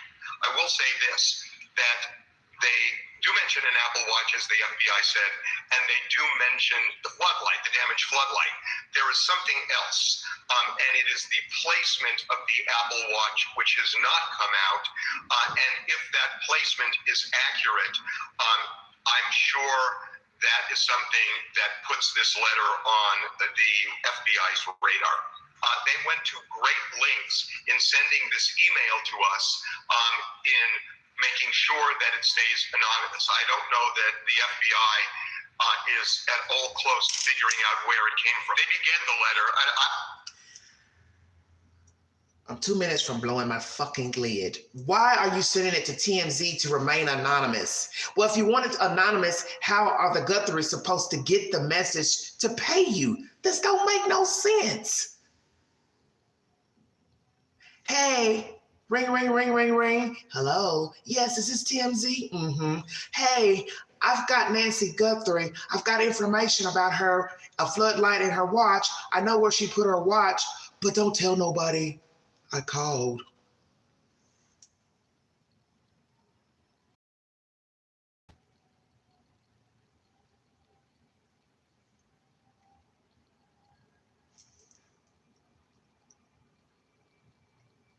You want the information to remain anonymous, but you call a gossip magazine knowing he's going to tell the information, but yet you don't want to call Savannah directly like the other imposter did, but she's the one with the money. Okay. Okay. I don't think I'm giving anything away here. They began the letter by saying that that Nancy is okay but scared. So they say she is okay, and also that she's aware of the letter and the demands. That Nancy Guthrie herself is aware of it. Yes. So that's very interesting, the part about the watch, guys, because one of the questions at the presser yesterday was, okay, you know, you're saying in this note, they reference the Apple Watch and something about the floodlights on her home. Well, you can see the floodlights on her home from outside. Like there are pictures right now on Fox News Digital showing them. You know, it's not like a big news thing. And the reports about her Apple Watch hit, I think, on Monday, like right after this story first became national news. That it was still on the table. And the ransom notes, as far as we know, did not go to the media outlets until, we believe, Tuesday. So the question was asked of the FBI, like, you know, why do we believe these are real as opposed to somebody who just heard information in the news and then try to capitalize on this family's pain? And the FBI director seemed like he didn't say, oh, no, there's other stuff in the note. That's one of the things we're considering. But now you have Harvey Levin saying, no, there was something specifically about the placement of the Apple Watch, which he suggested only the kidnapper could know if the placement of the watch, as described in this note, were correct. You know, if the person, maybe they said she had it right on her bedside table next to a picture of the one and a notepad. You know, maybe it was something that truly only the kidnapper could know. So that's one of the reasons why he's taking it very specifically, or very, very seriously. There's one other thing, there's two other things I want to play, but let's just start there. What do you make of Harvey's take on the specifics of the note? I'd like to know if that note is, how similar is it to the one that the guy got arrested for? So that first and foremost is kind of sparking my interest, because I need to totally rule that guy out for everything else, which law enforcement may have done that already. But the specific, they're saying they're not related. Okay. I mean, look, I think the FBI is doing what they should be doing first and foremost, which is taking it seriously. It doesn't mean it's real. It means they're taking it seriously because they don't know if it's not real. And so, you know, how much do people vary in where they put their watches? Or did they put the watch in a certain place and then mention that? You know, I don't know that. And so I think speculating on the reality or the realism of these notes, even though they sound very compelling, it may not be anything, or it may be, again, Megan, 41 minutes in a home before you abduct somebody. It just may be the fact that people who were in there know her and know that house, and they're using this as a ruse, and they can say these specific things because they were in there for that long, whether they meant to hurt her or not, or wake her up or not. Tell us something distinctive about coming in the front door. Wait, are you suggesting what's at the front door? A picture? They took her life? A painting? A mirror? And now they're just play acting that there's a kidnapping underway? It very well could be. I mean, that would not be the first time that has happened. And it would not be the first time, that people have gone into. Whether if it was a sexual assault, as we were talking about earlier, I doubt that that individual that would go into the house and do a sexual assault of that nature of an elderly woman is going to go down the road of this ruse. So those wouldn't be probably connected. But a family member, we have seen in the past where they have tried to send the police down another road, either blaming somebody or some type of ruse. So I could see that occurring, especially if the death was not intentional. Right. Let me get to two other sound bites from Harvey describing what's in the note. Here's SOT 6A to Hannity. We see stuff that a lot of people. So, as you heard this one person saying, if this is family, they're trying to send the police down another road by making it seem like it's a kidnapping. Because, like you say, the floodlight is not nothing spectacular. Apple Watch is nothing. They've shown many videos and pictures with her with the Apple Watch on. And naturally, an Apple Watch, you'll probably have it beside your bed or across from you on a dresser or a chest of drawer. Tell us something about inside of the house. When you walked into the house, what did you see? You were in there. You had to go through a barrage of rooms to get to her bedroom, unless her bedroom is at the front of the house. Telling us what she had on, that don't mean nothing because nobody knows what she put on. See her pajamas. That's why I said dirty clothes, washing machine, dryer. That's how you're gonna know. Does she change her pajamas often? 2 times a week, 3 times a week? She wears them only once a week?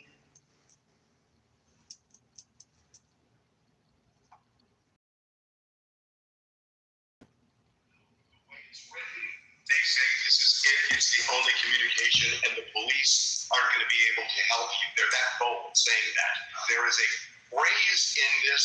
Oh, the police can't help. Oh, okay. That absolutely makes me believe this person who wrote this, and if they're telling the truth, that Nancy is within a radius of the Tucson area, not in Tucson right now, but in a radius. It could be New Mexico. I don't know how far, but I think at least what the authorities have is they've got a radius, and that's something. There's a little bit more on her allegedly being in the Tucson area where he spoke with Aaron Burnett, SOT 6. My sense is whoever sent this letter is based in the Tucson area. Of a reference made in the letter, a sentence in the letter, it feels to me, reading that this is Tucson based, and I think that's a fair analysis based on my discussions today in the office and just reading this letter. So this doesn't feel like this is somebody out of state or out of the country who hatched this plan. It feels more localized. And then today on his show, he expanded even further, saying why he believes she might be held in the Tucson area if this note's real. Quote, there is a demand of millions in Bitcoin for Nancy's safe return, and there is a time frame for how long it would take Nancy to be returned to Tucson after getting the money. Now, I disagree with Harvey. That does not mean that this person is not overseas. That's right. He could be overseas, and this whole thing is a fraud. Exactly. He's trying to take advantage of Nancy Guthrie's disappearance. He could absolutely be sitting someplace in India doing this whole thing. Harvey's suggesting if it's real, then the person's got her near Tucson, because obviously he's suggesting, Chad, that they could have her back. He's naive. Very quickly. Harvey is naive. Their millions. Yeah, and I think what it really boils down to, if we're just using common sense here, it's not like they took her to an airport or even an FBO and got her on a private plane, right? You got to have an ID, unless you got some, janky airfield behind your house in the middle of the desert and threw her on some prop plane. Probably very highly unlikely. So we can probably eliminate that aspect. So where is she? Does this mean she's right in that immediate area? I don't know. It's hard for me to believe that you would risk getting in a car and driving states away with her in the vehicle, risking getting pulled over, risking getting in an accident, anything like that. I call bullshit. That's a good point. I mean, how seriously should we take these notes, Jim? All right, let's break it down in the cases I worked over the years with some similarity to this one, or certainly I'm familiar with. We'll just focus on the note now. It's either a hoax or it's real. And I'm sure investigators it's going to take a little ways to get to Tucson.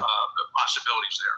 If it's a hoax, it could be for three separate reasons. Just an opportunist saying, hey, I want to make some quick money off this, like you just described. They're in India, Eastern Europe somewhere. They have nothing to do with the case. Exactly. If it's, this could be harassment, just someone how to put these emails together. Yeah. I watched, Criminal Minds back in the day, and they put something together. Or, and this brings us back now to what is the reason for the abduction? For profit, or is it for a revenge taking of this woman and possibly doing bad things to her? And they put this out, as I described yesterday, a POMIC, post-offense manipulation of investigation communication. Lots of syllables. I coined that term because I was seeing these things happening over the years, certainly back in the late 90s and early 2000s. And it's a whole sort of separate set of letters that people were putting together. So is someone sophisticated enough who took Mrs. Guthrie, then put her somewhere not still alive and not alive, and said, hey, I'm going to be this fake email to two news stations and TMZ. Why TMZ? I'm not sure, but that's probably what the person watches. And that's a clue, too, about who this person is. So the investigators have to handle this as being real. I've never said they should, but they also have to consider other options here. International disputes, inflation, rising national debt, digital currency. There is a never-ending list of reasons that gold has risen. All right, that was her commercial at the end. Weigh in, everybody.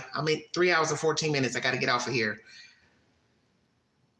As you heard this gentleman give the synopsis of who could be behind this second note. Just somebody goofing off, wanting attention. Somebody who did kidnap the lady. They want to play mind games with the media. Vengeance. But one point that was made by Harvey, and I don't know if you all heard it or not, but I'm going to repeat it, and I am out of here. The police can't help you.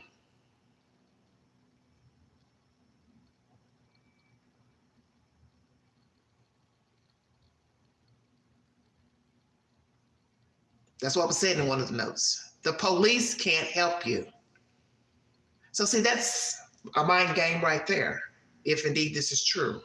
This is the person who has this lady or took her. The police can't help you. So that's why you're sending the messages to TMZ and the news station and not the police. Kidnap the woman, you want money, but you don't contact her and you don't contact the police or the state police. But you're going to contact a news gossip magazine and the local news, but you don't want to talk to the person with the money. Then you want to now poke threats and say, oh, the police can't help you.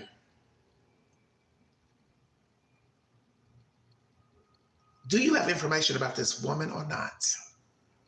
Do you know where she is? Do you have her? Because as Megan said, this could be somebody over in India, anywhere, sitting in their living room playing on a computer. And I don't know why Harvey thinks this person is somewhere around the area talking about, well, you got to give us time to get her back. Yeah, but do we believe that? Does the FBI believe she's somewhere in Utah, Nevada, California, New Mexico? What? Because this is how I look at it. If you're not willing to make contact with the money bag, which is Savannah,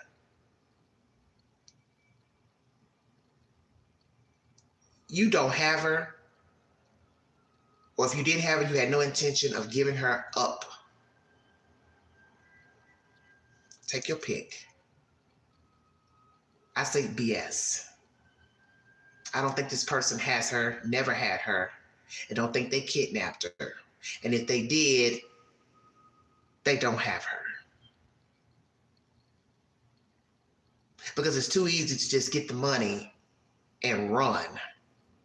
Whether you have Mrs. Guthrie or not. Thank you, sweetheart. You have a great night too. I hear the wind wrestling out there. I think this is all bogus. And this is sad for the family.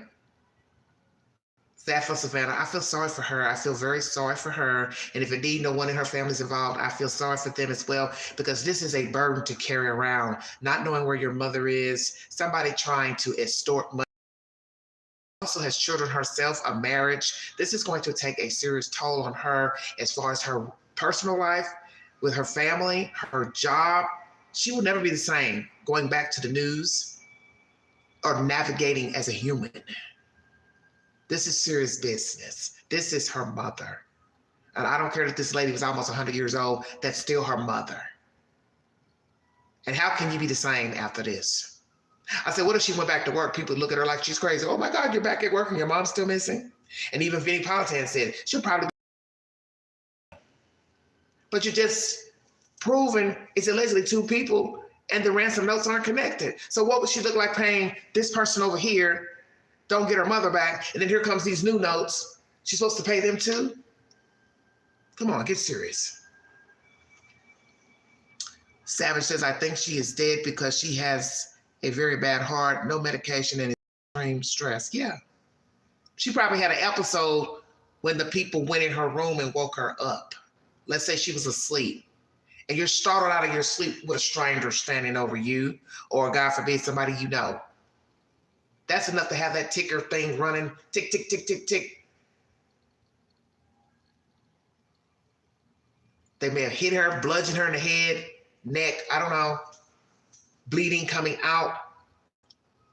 I'm assuming she went out the front, because we haven't heard anything about the back door or anything looking suspicious in the back.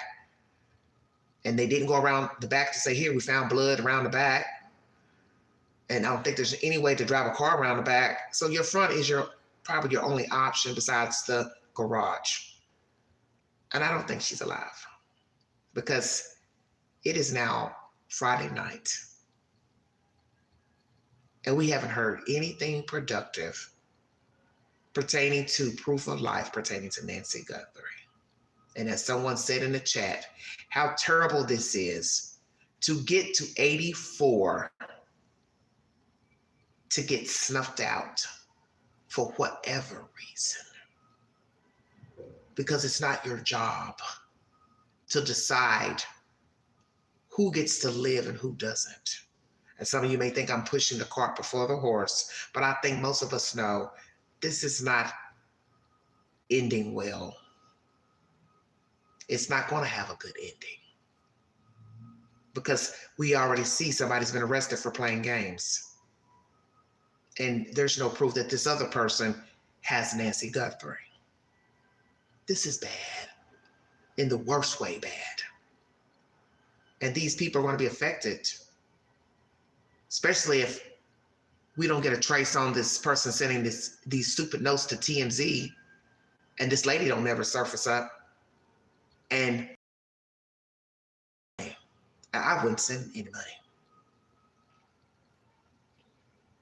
I would not send any money. That's my commentary, everybody. Thank you for your time. God bless you. I'm going to take a break. I don't want to make another video about nothing. I'll probably do a short, of course, about the ransom, but the second note, but I'm done for today. I'm exhausted.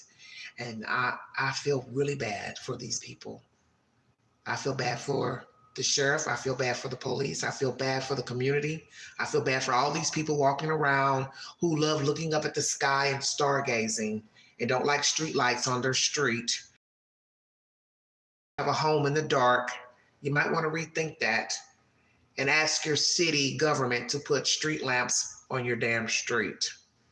If not, buy you some nice short lamp posts and put at the edge of your damn driveway and near your front door.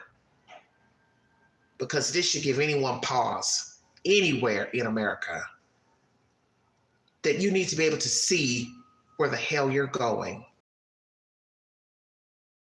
Sleep. Thank you, Huff. That's my commentary. God bless all of you. You've been listening to the Vault Excel. Chop this video up in spurts because it is now 3 hours and 22 minutes long. Thank you for your time. God bless you. Y'all have a wonderful weekend. Stay warm.